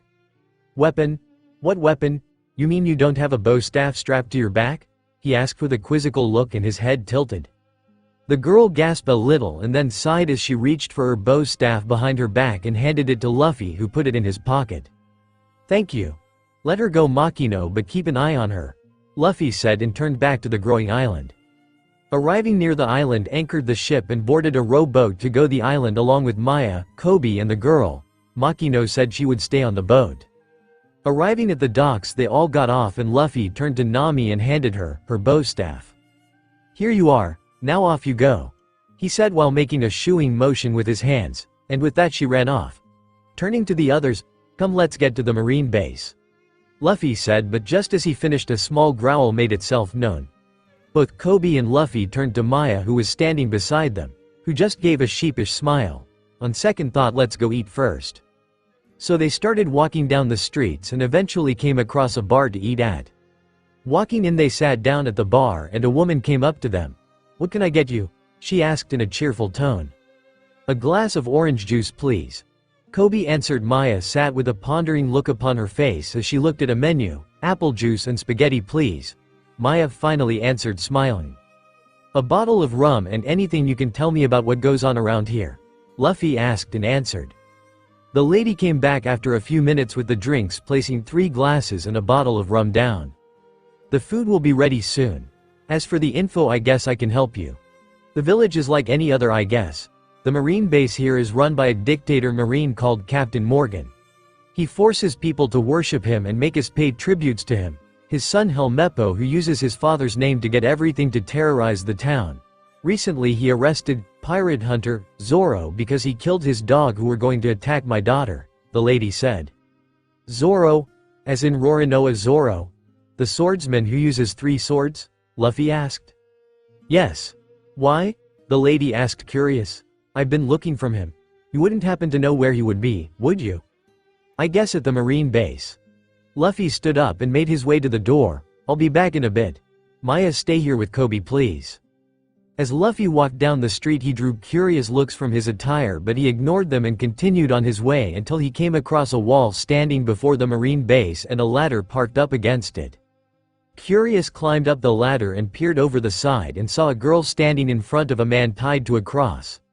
I guess I found Zoro, he thought. As he watched the proceedings, he figured out that the little girl was trying to feed Zoro what looked like rice balls, but Zoro refused.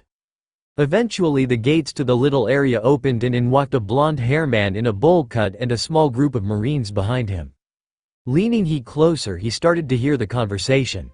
Now don't bully little children, Roronoa, the bull-haired man said.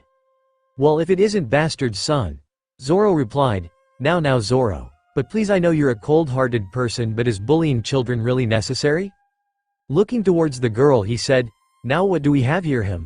He took what looked like a rice ball from the girl and took a bite from it and started chewing, only to immediately spit it out again. That's disgusting. Rice balls use salt, not sugar, you stupid girl. The man yelled down at her, throwing her rice balls on the ground and stomping on them. Turning to a marine behind him, he said, you throw her over the wall for trespassing. The marine obviously protested but complied when the man threatened to tell his father. So this is the captain's son? Looks like were Luffy's current thoughts, as he watched the marine begin to drag the girl towards the wall.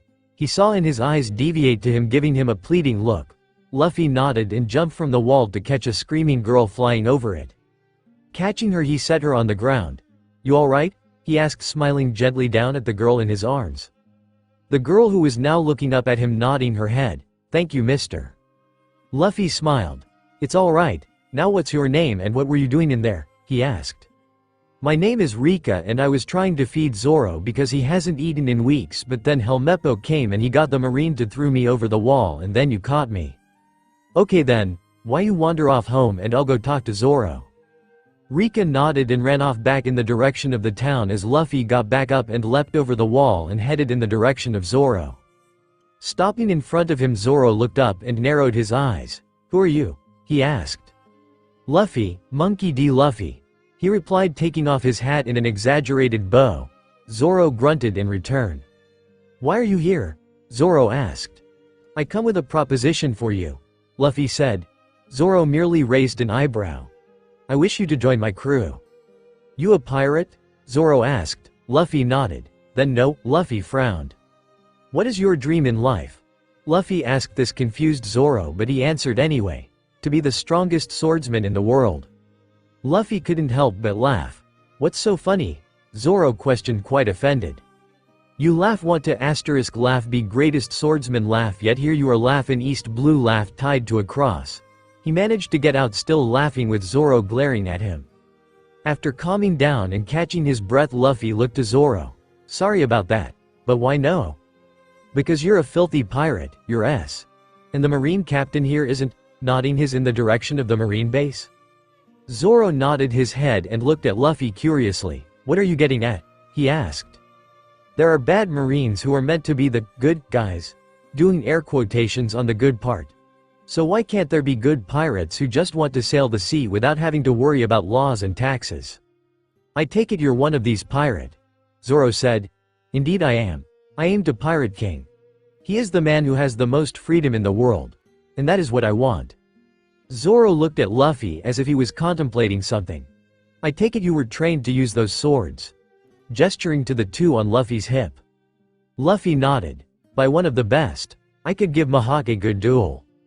Zoro's eyes widened momentarily. He nodded. "I'll make you a deal. You get my swords and free me. And I'll join you on your journey. Maybe add in training here and there." Luffy nodded. "Okay, it's a deal. I'll be back in a bit," and with that he ran off to the base. Luffy was wandering around the base with a precautionary hand on one problem though. "Where the hell is everybody?" Luffy yelled, his patience finally breaking. Calming himself, he stood still and reached out with his observation Haki. "Why the hell are they all on the roof?" Sighing to himself, he began trudging to the roof to be greeted with a sight of the entire marine base pulling up a stone statue of Captain Morgan, or Axe Hand Morgan as he is more commonly known, with the man himself overseeing the proceedings. Luffy looked over the statue with a critical eye and clicked open and sword and smirked. Captain Morgan stood towards the back of the roof overlooking his soldiers pulling up a statue of himself, a tribute to his power and rule. As he was watching the Marines pull up the statue when it was suddenly sliced in half. Morgan and the Marine watched in shock as the statue's top half slipped off and fell all the way to the ground, crumbling on impact. The bottom half, now unstable, crashed to the ground in front of the Marine as they watched it crack and break before their eyes. The sound of a sheathing sword turned their attention towards Luffy, who was standing by the door to the roof sheathing his sword without a care in the world. Shacking in rage, Morgan addressed Luffy. "Who are you? You dare defy me?" he shouted at Luffy. Luffy finished sheathing his sword with a asterisk click and look at Morgan. Tilting his head to the side, he decided to play with Morgan for a bit. He looked around him in an exaggerated manner. He turned back to Morgan and pointed to himself. "Yes, you moron." Luffy's mouth formed a small O and he nodded his head. "Monkey D. Luffy," he said in another exaggerated bow. "And I destroyed that sorry excuse of a statue because it was ruining the scenery," Luffy said nonchalantly. The Marines were astonished at how Luffy addressed their leader. Just as Morgan was about to charge at Luffy for blatantly disrespecting him, a loud "Dod" pierced the quiet that loomed over the roof. Everyone turned just in time to see Helmeppo run through the door to the roof. "Ah, just the person I was looking for," Luffy exclaimed, picking up Helmeppo by his collar and dragging him back off the roof, leaving a bunch of confused Marines behind.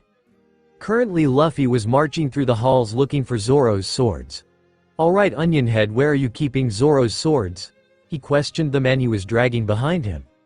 "If you stop dragging me, I'll tell you," Helmeppo yelled back at him. Luffy stopped and picked him up by the collar and looked him in the eyes. "Okay, then where are they?" he asked. Shacking at the look Luffy was giving him. "They're in my room, we just passed it," Helmeppo replied, pointing back down the hall. Sighing, Luffy turned around only to come face to face with a small group of Marines. They raised their guns at him when they noticed him turning. The lead one raised his voice saying, "Pirate, drop Helmeppo-sama and surrender or we will shoot," the Marine exclaimed. Rolling his eyes, he released a small burst of his Conqueror's Haki, knocking out the group in an instant. Carrying on his merry way, Luffy stepped over the unconscious bodies and strolled up towards a pink door which worried him when he saw the name upon it, Helmeppo. Opening the door, Luffy realized it was worse than he thought, pink everywhere. Suppressing the urge to obliterate the room out of existence, Luffy turned to the man in his grip only to find out his was unconscious as well. Shrugging, he dropped Helmeppo unceremoniously on the ground and looked around the room, grabbing his wrist after he found it unconsciously reaching towards his sword. He smiled when he noticed Zoro's own standing in the corner. Walking over, he grabbed the 3 swords and tied them to his back and came across a scene while looking out of his window. Koby standing in the courtyard with Zoro and Morgan and a few squads of Marines aiming guns at them. "Didn't I tell him to stay at the bar?" Sighing in his friend's misfortune, Luffy opened the window and with a mutter of mizu, Jeto Sutorimu, he shot out of the window towards the yard. Morgan stood behind his Marines who were pointing their rifles at the pests, as he called them. One who was shacking in fear, the other was staring defiantly at him. Snorting, he gave the order, "Fire!" the Marines complying just as a flash of red zipped in front of them. Mizu. Uoru, a wall of water appeared between the 2 sides with Luffy standing behind it and toughing the wall slightly. Bullets could be seen floating inside of it. "Afternoon," Luffy said, disabling the wall. He turned to Zoro and gave him the swords, who nodded in thanks. Turning to Koby, he looked at him with question in his eyes. "I thought I told you to stay with Maya?" Koby opened and closed his mouth multiple times trying to formulate an excuse. Rolling his eyes, Luffy turned to see Zoro blocking a bunch of Marines with his 3 swords. "I take it you're joining me then?" he asked. Zoro nodded his head and looked at him from the corner of his eye. "Yeah, a deal is a deal." "Good, now duck," Luffy called. Gearing up his leg, he yelled, "Mizu, Rankyaku," and kicked his leg towards the Marines. A blade of water shooting towards them at high speeds. Zoro just managed to roll out of the way when the blade impacted the Marines, cutting through their swords and making pretty big slices on the chests of the unsuspecting Marines. Morgan narrowed his eyes and made himself known once more. "I see you ate a devil fruit," he said, looking towards Luffy. Luffy nodded. "I did, a water logia to be precise," he replied, shocking Zoro, who admittedly was quite confused. "Devil fruit? Logia?" he questioned. Zoro commented, looking at Luffy curiously. Noticing the look, Luffy said, "I'll explain later, Zoro," who merely nodded his agreement. Suddenly a asterisk click interrupted the proceeding in the courtyard. Everyone turned to see Helmeppo standing next to a shacking Koby with a pistol aimed at his head. "Stop or I'll shoot him," Helmeppo declared. Staring straight at them, though you could see the hesitation in his eyes. Luffy looked curiously at him with an eyebrow raised. Using his observation, he sensed that Morgan was using the distraction to attack him from behind. Giving Zoro a glance, he saw that he was looking to counter Morgan and gave him a small nod, which he caught and gave his own nod back. Turning his attention back to Helmeppo, he looked him in the eyes and asked, "Are you going to shoot him?" while slowly gathering water at the tips of his fingers. What?" Helmeppo said, stuttering. "Are you going to shoot him?" he repeated, carefully noticing that Morgan was almost behind him. "Oh, of course, but I won't if you surrender," he said, trying to fill himself with confidence. Luffy smiled. "Well then you should shoot him because I'm not surrendering." Realizing that Morgan was right behind him, he yelled, Mizu. Hari Danmaku, sending 10 needles from the tips of his fingers towards Helmeppo just as Zoro took out Morgan behind him.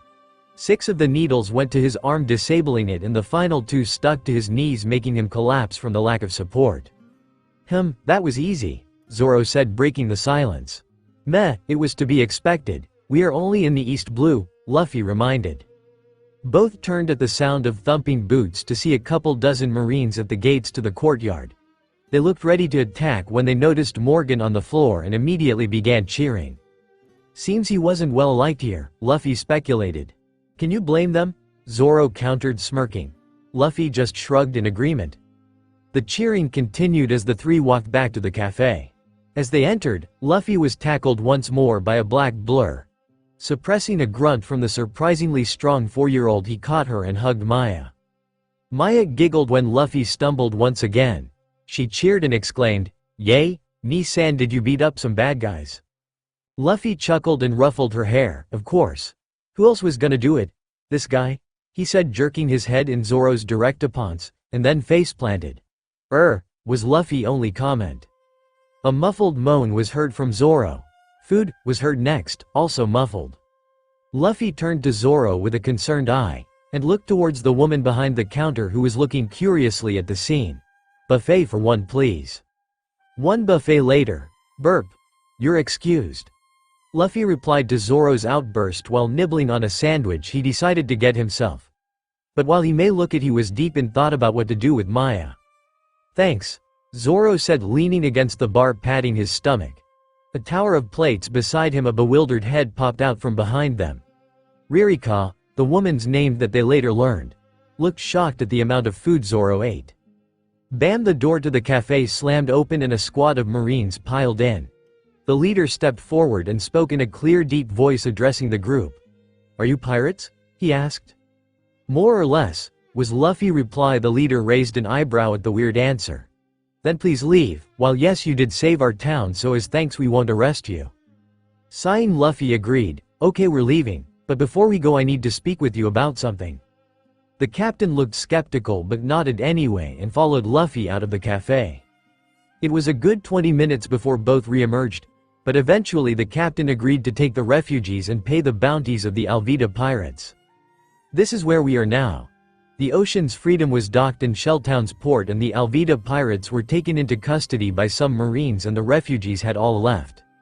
Currently Makino and Luffy are saying goodbye to the villagers of Fuchsia as the Marines and Zoro loaded the last of the bounty money aboard the ship.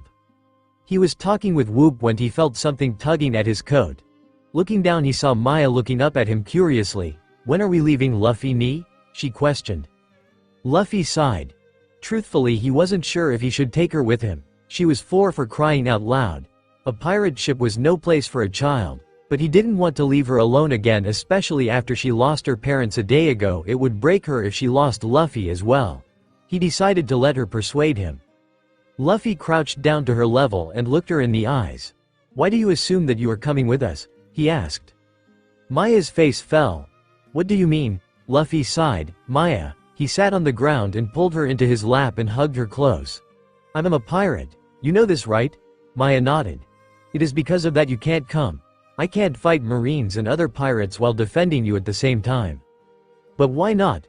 You were strong enough to fight that admiral. That shocked some of the Marines. Why can't you do this as well?" "What about Makino?" She had tears in her eyes now. "She can't because she will be fighting as well. And I can't give you your own bodyguard because I will need all crew members to fight in the coming years. It would unfortunately be all hands on deck during battle." They had almost everyone's attention now. "Then train me." This was Maya's last-ditch effort. "What?" Luffy asked. "Train me? You trained Makino how to defend herself, why can't you train me?" Maya almost shouted at him. Luffy looked down, deep in thought. He looked up at Makino, who nodded her head, and then up and Whoop, who looked also deep in thought. He sighed and nodded his head in agreement. Luffy closed his eyes and sighed deeply. "Okay Maya, you win, you can come." Maya leapt up and cheered loudly. "Yes, I will be the Pirate King's little sister." Many chuckled at that. "Makino, in my cabin there is a chest. Can you grab it for me?" Luffy asked. She nodded and ran off. "Right." Maya front and center, she was immediately there. "I am making some ground rules here and you will follow them without protest. Is that clear?" Maya nodded. "Okay, first rule. You will listen to whatever another high-standing crew member tell you to do. Whether it being to washing the dishes to making people's bunks in the morning. Clear?" A nod. "Second, if I tell you to run and hide, you will run and hide to the greatest of your ability immediately. Clear?" Another nod. "Finally, when training you will do so to the best of your ability and without slacking off. Clear?" A final nod. "Good." Luffy smiled.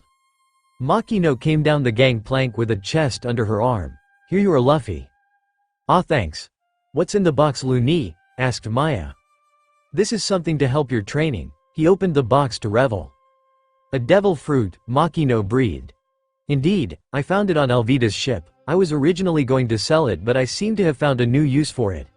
This, my dear Maya, is the Dankai Danki no Mi, and you are going to eat it. Maya literally had stars in her eyes as she looked at the fruit. Luffy chuckled and closed the box, chucking it to Zoro, who caught it and put it under his arm. Alright, we should get going. I'm sure you want to start training, and just by looking at Zoro I can tell he is just bursting with questions. And so the group of 4 boarded the ship and left the dock, waving to the populace of both villages as they sailed further and further away. The adventure had only just begun. It had been a few hours later and they were currently still in the water, so Luffy could rest. With or without the villagers on board, pushing the boat is still exhausting. They had just finished the tour of the ship and currently Maya was with Makino by the helm, leaning, more civil stuff than what Luffy would be teaching her. Zoro and Luffy were standing side by side at the bow of the ship overlooking the ship. Zoro decided to interrupt the silence with a question. Captain, seeing as I have had the tour of the ship, I was wondering, what is my position on the crew? Luffy chuckled. I was wondering when you'd ask. You're going to be first mate and the ship's resident swordsman. First mate? I thought that was Makino? Zoro replied. Unfortunately no, while yes she is a pirate working on this ship, she dislikes fighting unless she is defending herself. Luffy answered. Why's that? She's coming with me to the Grand Line to meet my mentor who she has fallen for, and likewise for him. Meaning there is a first mate position open, unless you want a 4-year-old doing so. Fair point. Zoro conceded. Zoro looked over to Maya and a frown appeared on his face and he took a glance at Luffy, which was not missed. What? He asked. Why is she coming? I mean, I know why she's here, but why? What happened that put her in your care? Did it have something to do with the villagers? Zoro. Luffy sighed. He knew this question was coming soon or later. Alright, seeing as you are the first mate, I guess you can privy to some of the things that happened. And over the next half hour he explained the things of his training and the Buster call up until this point. After the explanation, Zoro had a noticeable scowl on his face. I always thought they were corrupted, but not to this extent. Exterminate an island just for one man. Luffy noticeable twitched at that. After watching the ocean for a couple more minutes, Zoro spoke up once again. Captain? What the deal with your devil fruit? I've heard that they are hammers in water because it drains all their power and energy. But you are water, what happens to you? He asked. Unfortunately I am like the rest. Luffy answered. Why's that? I'm not entirely sure. The water that affects devil fruit users is natural water, correct? Yeah, your point? Because my devil fruit gave me water powers, I don't think that I am natural water based, thus I am still affected by large areas of water. This also means that my water does not affect other devil fruit users. But I'm not entirely sure, but this was the best theory Shanks and I came up with.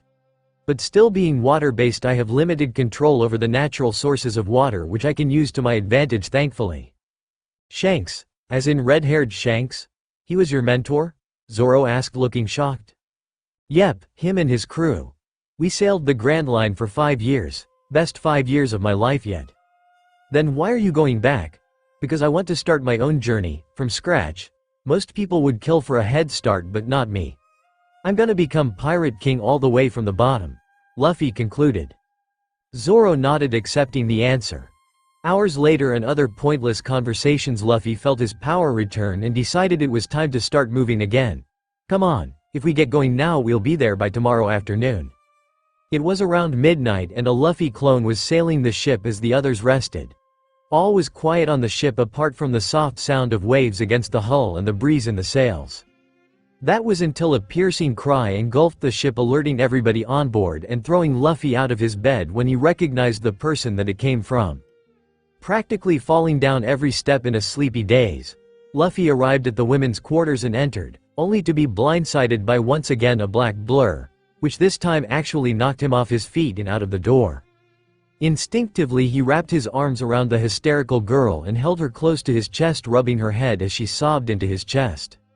Looking up he spotted Makino by the door. She mouthed, "Nightmare." Luffy nodded and looked back down at Maya and picked her up. He walked past Makino and into the room and sat down on the hammock. He started to gently rock Maya back and forth in an attempt to calm her, but it was for naught. Suddenly an idea came to mind and he decided to try it. He started to hum a melody and sung. Hush now sister, don't you cry, brother is here, so hold your tears. There's no need to be racked with sobs because brother is here to comfort you. Hush now sister, don't be afraid, brother is here to protect you life. There's no need to be shaken with fear because brother will never leave your side. Hush now sister, don't be sad, brother is here, so don't be somber. There's no need to be so gloomy because brother is here to cheer you up. Hush now sister, don't feel alone, brother is here right by your side. There's no need to feel unloved because brother loves you with all his heart. Luffy breathed a sigh of relief when he finished the lullaby. Maya had stopped crying and was only hiccuping every now and then.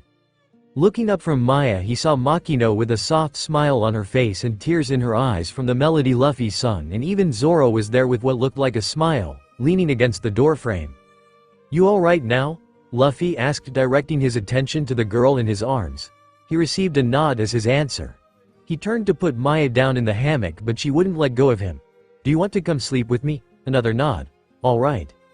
Hooking his arm under her, he let her rest her head on his shoulder. Go back to sleep, I'll see you in the morning. Luffy told the other two, who nodded and went back to their lodgings. Luffy continued up the stairs and entered his room. It was a modest room for a captain. On entry to the room, the first thing you see is a large table in the center able to accommodate 4 chairs on each length and 2 on each width, allowing 12 to sit. To the right of the doorway was a coat stand with both Luffy's coat and hat upon it. Further right was a liquor cabinet already housing various bottles of alcohol from sake and whiskey to rum. Against the right wall there are 2 bookcases which were already containing various books. To the left of the door was a corkboard. This was reserved for when his crew got bounties and he could display them better. In the left corner was a desk which fit in the corner and a rounded center, giving it a curve towards the corner. There were already papers and maps strewn across it. In the top left corner was his bathroom with a toilet and basin to wash with. In the right corner was a single bed which was messed up, evidence of Luffy's quick exit. A table sat beside it with his swords resting against it. On the center wall at the back was a large window overlooking sea. Luffy walked over to the bed with Maya still in his arms and sat down on the bed and rested his back against the wall and gently stroked Maya's hair. Did you really mean it? Came a quiet voice. Luffy looked down at Maya. Did you mean what you said in your song? Maya looked up at Luffy with hopeful eyes. Luffy smiled softly and leaned down to kiss the top of her head, every word. Maya's eyes brightened and she snuggled into Luffy's chest some more. I love you to Luni, she said softly before her breathing evened out and she fell asleep. Luffy smiled and lay down with Maya still on his chest and covered them both. A few minutes later he fell asleep with a smile on his face. It was mid-afternoon and they sailing again after a short lunch. Makino was up in the crow's nest with Maya again and Zoro was beside Luffy at the helm napping. Luffy was thinking about the crew members he needed. He needed a navigator that was for sure. He may be able to navigate the East Blue and know which direction to go in and how long it would take. But he needed someone who was better than him, someone able to predict future weather and the sea currents to get to places faster. He sighed. Finding crew members who are good in their positions and strong as well was going to be tricky, oh boy. Currently he was silently watching the horizon for the upcoming Orange Town. Hopefully he can get some supplies there. They were running out of a few things and Maya needed a new set of clothes. Badly, seriously they stank, and were dirty. Moving on. Land ahoy, came a childish shout from the crow's nest. Luffy blinked and looked up to see Maya giggling with a spyglass in her hand and pointing towards the island that was slowly coming into view before the ship. Thanks madam, look out. He called back smiling. He heard her giggle as she disappeared once more. He nudged Zoro with his foot as he set his eyes on the growing island, who grunted and opened an eye. Wake up, we're almost there, Luffy said. Zoro grunted again and stood up, looking towards the island. Where are we going? Zoro asked. Orange Town. I heard rumors Buggy was camping out there and we need new clothes, especially Maya, Luffy replied. Aye. 3 voices yelled off to the side. Luffy and Zoro looked over and saw 3 people floating in the water. Castaways or abandoners? Luffy questioned. Zoro shrugged. Help us. The 3 cried again. Luffy sighed. Walking down to the side of the ship, he grabbed rope along the way and chucked it to them. Zoro came to stand beside him. Grab on. The three grabbed the rope and Luffy hauled them aboard. They grinned sickeningly and jumped up and pointed their swords at Luffy and Zoro. This ship is now under the command of the Buggy pirates, the middle one shouted. Swish, the three swords were cut in half. The other piece clanged to the floor. Luffy looked on in amusement as Zoro clicked Wado back into place. You were saying? Zoro said calmly. The three looked at each other and back at Luffy and Zoro before yelling, "We surrender," while dropping their hilts and throwing their hands in the air, and Luffy face-palmed. Sighing once again, he knocked them out with a quick burst of Haki, and tied them up with the rope he brought them aboard with. Luffy and Zoro walked back to the helm and a clone of Luffy dragged the three to the brig, moving on. Luffy, Maya and Zoro walked off the small boat they used to get to the dock. Makino stayed behind to guard the ship. Luffy looked around at the town. It was abandoned. Houses and streets were empty, market stalls had nothing to sell. And a lone Buggy the clown ship sat in the docks. Well, Buggy is defiantly here, Zoro said. Yeah, I'm beginning to think bringing Maya was a bad idea. Luffy replied, eyes still wandering the town. Sighing, he grabbed Maya's hand tightly and proceeded forward. Come on, stay close, Maya. Maya nodded and gripped his hand tighter, slowly moving closer to him. Half an hour later, they had been walking down the street for a while now, and still everything was empty. Being the cautious man he was, Luffy stretched his observation Haki as far as he could and he sensed 4 people running towards them. Hold up, he said and moved Maya behind him. He rested a hand on his swords and prepared to take them out of their sheaths. What is it? Zoro asked, also moving a hand towards his weapons when he saw Luffy's movement. 4 people are running towards us, Luffy answered. How can you tell? Haki, Luffy said and received a confused look in response. Rolling his eyes, I'll explain later. He got a nod that time. Seconds later, an orange-haired girl came running round a corner and smashed into Luffy, sending her on rear and Luffy not moving an inch. More seconds later and 3 clowns came crashing round the corner. Luffy would have laughed if they hadn't been holding swords, but he swore he heard a small giggle from behind him. The girl in front of stood up abruptly. Recognition flashed in both their eyes, but hers held a bit of deviance within them. Hey boss, you made it. Can you deal with these jokers?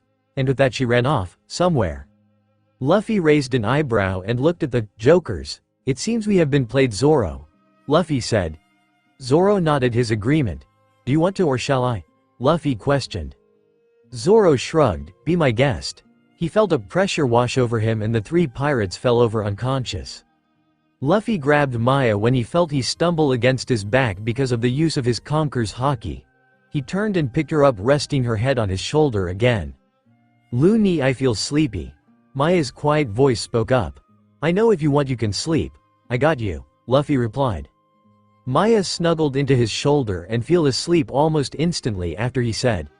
Luffy smiled softly at her and turned to Zoro and nodded his head in the direction to walk in. They started off until Luffy abruptly stopped. He looked toward the roof of a building beside them.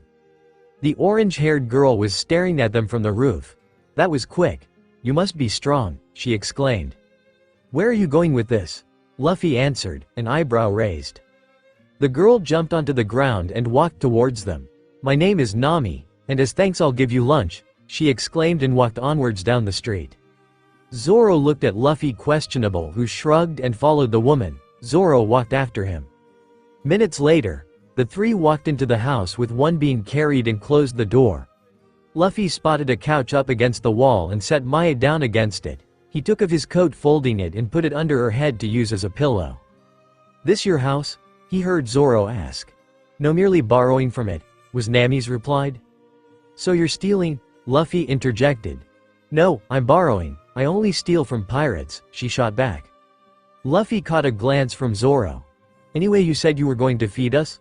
Luffy said, trying to change the subject. Ah yes. Nami yelled, jumping up.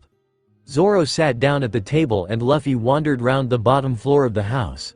He found a fridge and looked in it. Booze, he yelled. Zoro perked up at that.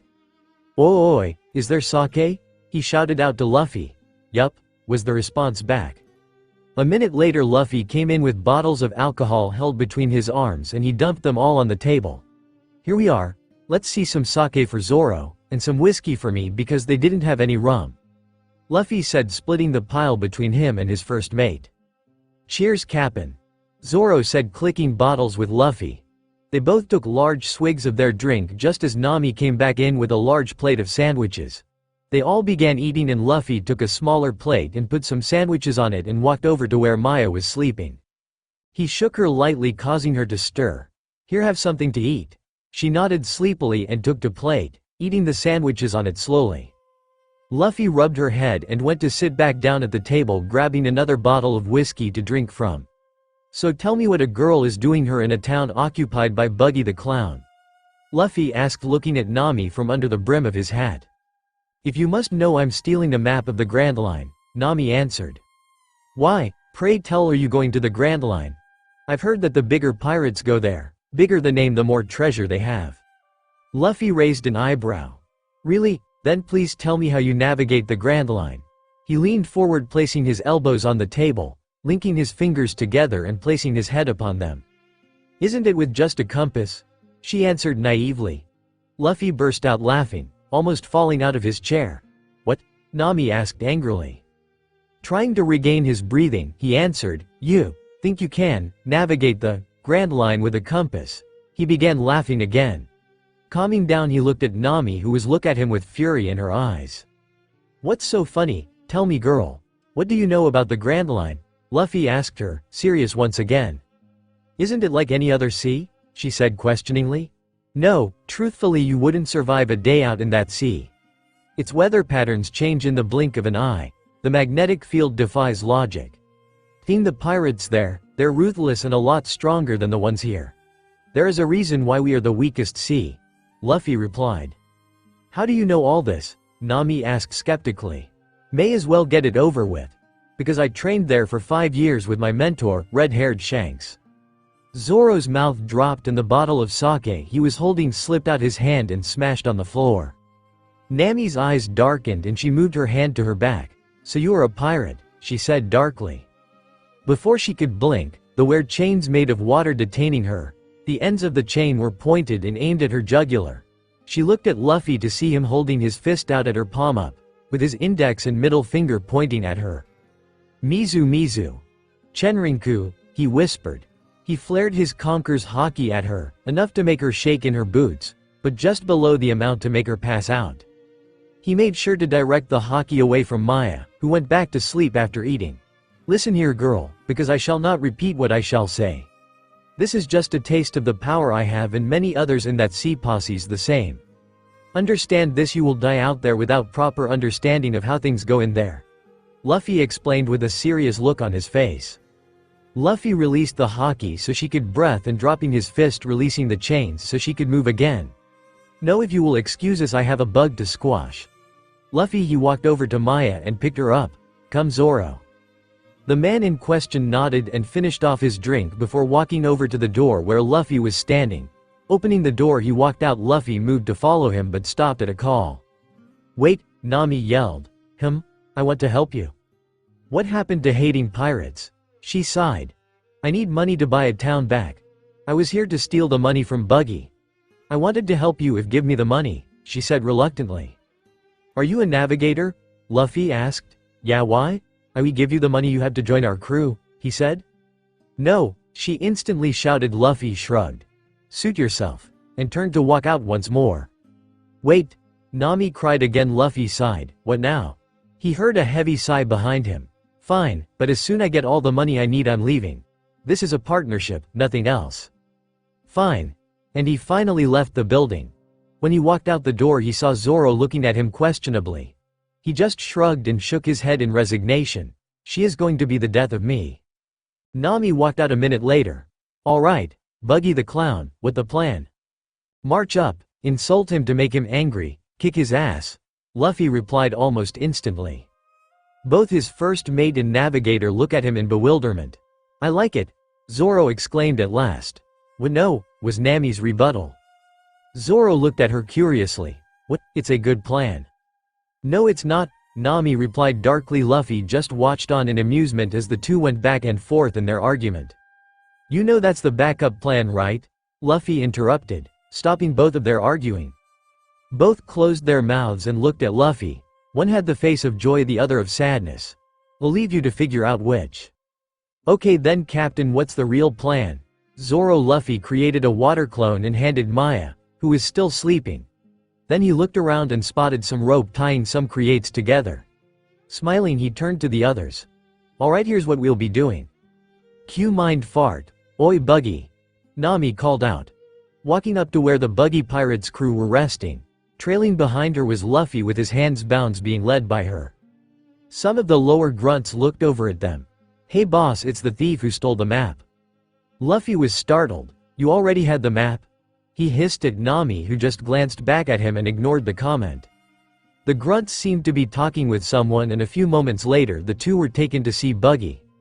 They were led to what looked like a circus tent by a couple of the pirates. Each one around had face paint on and tried to look intimidating, but the only thing that they looked like was stupid. Luffy showed this when he tried to suppress his laughter with bits coming out and snickers every now and then. When they reached the entrance of the tent, Nami was pushed in while Luffy was barred from entering. Some of the pirates, thinking he was a prisoner, decided to throw him into a cage at the edge of a drop that the Buggy pirates were situated at. Now Luffy was a patient man, but this was ridiculous. First he was tied up, then dragged, but someone who he could defeat with the flick of a finger, and then these stupid, weak-ass clowns throw him in a cage and start pelting him with food. And he couldn't activate DF powers to avoid stating a ruckus, so he had to take every single hit, and it was beginning to get very annoying. Nami came out of the tent to see Luffy sat in a cage with food stains over his cloths and his eyebrow twitching fast enough that it could fly off at any minute. She had to use all her strength to suppress a loud laugh. Moment after Nami exited the tent, and clown with blue hair and a big red nose walked out. Grinning broadly. Listen up. He yelled. This here is Nami. Apparently he boss was going to betray her, so she wants in on our crew. He said, so let's party, to our new crew member Nami. He yelled, jumping up and down. The rest of the crew cheering and running around getting alcohol and food to eat. The party had been going on for around half an hour now, and Luffy was beginning to get hungry after watching everyone else eat and drink. He was pretty sure Zoro was getting bored of this as well. A few moments after he thought this, Buggy called out, alright, time for the main event. Why do I have a bad feeling about this? Was Luffy's current train of thought. A crowd was standing in front of his cage, blocking his view of anything going on outside it. Eventually the crowd parted, showing a cannon pointed straight at him. Ah, that's why. Alright, load the Buggy ball. Buggy yelled. Some grunts loaded a red cannonball into the cannon. Okay Nami, as a sign of good faith of joining our crew, I'll allow you to light the cannon to kill your former boss, he said, holding a box of matches out to her. Nami took the matches and lit one. Holding it over the fuse, she looked uncertainly towards Luffy. Luffy caught the look and stared at her in the eyes. He nodded and mouthed, trust me. Nami was still uncertain but lit the fuse anyway. The cannon tilted down at Luffy and went off. Luffy closed his eyes and focused his attention on his DF powers. Boom! Smoke covered the area in which the cage lay, blocking the effects of the explosion and Luffy from view. Moments later the smoke cleared to show an broken cage with a puddle in the middle and a small row of houses in behind it destroyed. Nami's eyes widened when she saw the destruction and no sign of Luffy. "What you looking at?" was heard above them. They all turned to the center tent and there was Luffy, sitting atop it eating a leg of chicken. He cleaned off the bone and threw it at a clown, hitting him straight on the forehead and knocking him out. "Huh, didn't think I threw it that hard," Luffy pondered out loud. Everyone else blinked at the man now sleeping on the ground face down on the concrete. They all turned to look back at Luffy, but it turned out he wasn't there anymore. "What is it with you people and looking in random directions?" A voice came from the middle of them. They yelled and jumped back away from him. "Stop doing that," they yelled. They blinked, it was empty again. Nice stone work that is," a voice announced from beside Buggy. And once again there was Luffy, casually leaning on Buggy's shoulder. "That's it," Buggy yelled, throwing Luffy off his shoulder. "Get him," he shouted. The pirates took heed of their captain's orders and drew blade and charged their opponent.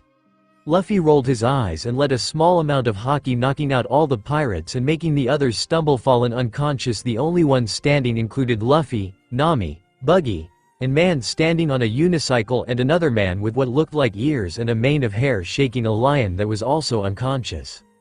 Right now the idiots are out of the way, shall we begin? Luffy said. Buggy groaned, holding his head. Coming to his senses he looked at Luffy and his crew who lay unconscious on the ground and grew enraged. Forgetting that one man just wiped out his entire crew, Buggy yelled, "Koby, deal with him." The man on the unicycle in question acknowledged the order and cycled, at Luffy while drawing a sword. Luffy narrowed his eyes at the incoming man and muttered, "Zoro." The other man in question landed in front of his captain and blocked a swing from his opposing sword user. "You are using a sword. You shall be my opponent," he said, looking into Koby's eyes and smirking. Koby smirked as well. "Very well, it would be an honor fighting the renowned Roronoa Zoro." His eyes darkened for a second before he shouted, "Akorobataku Tokubetsu." Rojin no Hano, and blew fire straight into his face. Zoro shouted in pain when the fire reached his face and backed off, brushing his face to try and cool the inflamed skin. Luffy winced at that but didn't have any time to carry on watching the fight as the hairy pirate flew at him aiming a punch at his head. Moving his body to the side he watched the man skid past him in an attempt to turn and try again, but a Haki-infused fist to the back of the head sorted out that issue as the man was instantly co-ed. He looked around for Luffy but couldn't find her, so he figured that she went off to steal things. His attention was turned back to the fight when he heard "Kororu bara bara Teho" from Buggy as his hand shot flying towards Zoro, who was still fighting Koby, who was currently floating in midair. Luffy shot to intercept the flying gloved hand and stabbed a sword through it, making sure to add Haki. Buggy yelled out in pain and grabbed his wrist. "Stay out of the fight, it is between swordsmen," Luffy said darkly. He pulled his sword out and allowed Buggy's hand to return to him. Buggy immediately grabbed his hand, trying to stem the flow of blood coming from it. He looked confused and angry. Confused as to how he got injured with a sword, and angry that Zoro would win against Koby in the duel, eventually leaving him and the straw hat wearing man. The look in the end made him look constipated. "Akorobataku Tokubetsu. Reijingu Hanabi," yelled Koby as he shot down at Zoro. When he neared the ground Zoro leapt out of the way, making Koby hit only concrete. Zoro backed off as Koby straightened himself out. "It seems I have to beat you with one final attack," he said, readying his sword. "True sword technique," he yelled and began swiftly closing the distance between him and Zoro. "Die," he shouted. Zoro narrowed his eyes and readied his swords. "Onigiri," whispered and slashed Koby as he passed him. No one moved for a few seconds before 3 slashes appeared on Koby's chest and blood exploded from them. "Defeated by thieves," were Koby's last words before him fell back unconscious.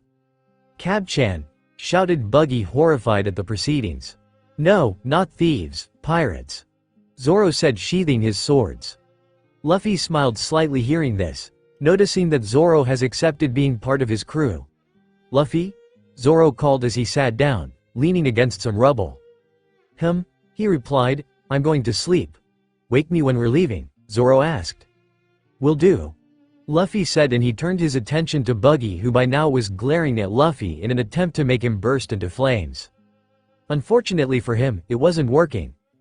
"It seems I had to defeat you by myself then," he said, trying to sound more intimidating and confident than he actually was. "Indeed," Luffy said calmly. "Tell me, Buggy, how are you going to do that?" he questioned, tilting his head to one side. "Like this. Bara bara ho," he yelled, spring knives from his hand. He shot his fist at Luffy, who didn't even move. As the hand came near Luffy's chest, Buggy grinned, expecting the blades to pierce him. His was not expecting, however, his hand to pass through Luffy's body, leaving a ripple effect behind it. "Wah," was all Buggy could get out. Luffy chuckled. "You see, Buggy, I ate the mizu fruit. It's a logia, so unless you have Haki, good luck hitting me," he said, smiling. Buggy growled and recalled his hand, it passing back through Luffy to get to him, thus cementing Luffy's statement. As the two continued their stare-off, Nami was dragging a bag full of Buggy's jewels behind her. Turning a corner, she saw the scene currently happening and wondered why they were standing around doing nothing. A shout of "Bara Bara Senbi" drew her attention to Buggy as he sprouted knives from his feet and separated his lower half from his body. Then he proceeded to throw his legs cart-wheeling at Luffy, who again stood impassively at the approaching body part. Alas, apparently Buggy didn't learn from last time, as his legs went straight through him and landed behind him. It was at this point that he noticed Nami behind Luffy with the bag beside her. Through an opening at the top he could see jewels and gold poking out the top. When the realization came to him, he screamed out in horror. "Hey!" he yelled. "What are you doing with my treasure?" Nami froze, realizing that she had been caught. She picked up the bag, slung it over her shoulders and began running as fast as she could. "Oh no you don't," yelled Buggy. "Bara Bara Festival," and the top half of his body split into pieces and started flying towards Nami, thus scaring the heebie-jeebies out of her. Luffy stood next to Buggy legs looking at the two. It was actually quite comical watching the two, but Luffy knew he had to help Nami in her endeavor. As he pondered what to do, he eyed the pair of legs beside him. Suddenly he got an idea. Arguable, a very dirty idea, but hey, he was a pirate. Moving behind the legs, he channeled Haki to his right leg and swung directly into Buggy's personal jewels, giving Buggy a Haki-powered nutcracker shiver. The Buggy ahead of him suddenly froze. The expression on his face was the epitome pain that no man wants to feel. All was quiet before an ear-piercing girl-like squeal erupted from Buggy, making bats wake up and dogs to howl at the sky. Slowly, one by one, the pieces of Buggy's body fell to the ground, his head being the last. Nami looked behind, wondering what the scream was about, only to see Buggy on the ground unconscious with his face contorted in pain. Looking around, curious as to why Buggy was like this. When she spotted Luffy dragging over the other half of his body, which was curled tightly in a ball and looked like it wasn't moving for a while, she put the pieces together and almost felt sorry for Buggy, almost. Why did you do that? Isn't there like a sacred rule between men to never do that to another?" Nami asked. Luffy just shrugged. "I'm a pirate, remember? We're above rules like that," Luffy said, not caring he most likely just crushed Buggy's balls out of existence. "Right, how could I forget?" Nami muttered. As Luffy started tying Buggy's body parts together, a small ball of water formed itself above Zoro and fell on him, causing him to wake up yelling and spluttering. Looking down at his drenched clothes, Zoro figured out that Luffy was the culprit and started yelling. "What the hell, Luffy?" he shouted. Luffy shrugged again. "You said to wake you up, not how to," he said calmly. "Besides, I need you help with something." Grumbling, Zoro got up and walked over to Luffy. When he got close, he caught something aimed at his head. At closer inspection, he realized it was the body parts of Buggy, looking up at Luffy with a raised eyebrow. Luffy grinned. "Come on Zoro, we're going to play a game. It's called Buggy shooting," he said, spreading his legs and lifting his two hands up. Zoro smirked slightly as he got the idea that Luffy was trying to put across. "Pull!" Luffy yelled. Zoro the air. "Mizu Mizu. Teho!" Luffy yelled, aiming at the projectile. This time throwing both his fists forward instead of just one for bullet. Thus a much larger and stronger ball of water flew towards Buggy. In the end, Buggy flew off the island to lands unknown. "Come on, let's get going," Luffy said, turning and walking towards the docks. Zoro offered to take some of the loot from Nami and she agreed, splitting the treasure in two. On the way back, picking up Maya, who was now awake due to the commotion going on, and soon the group was sailing for the next island.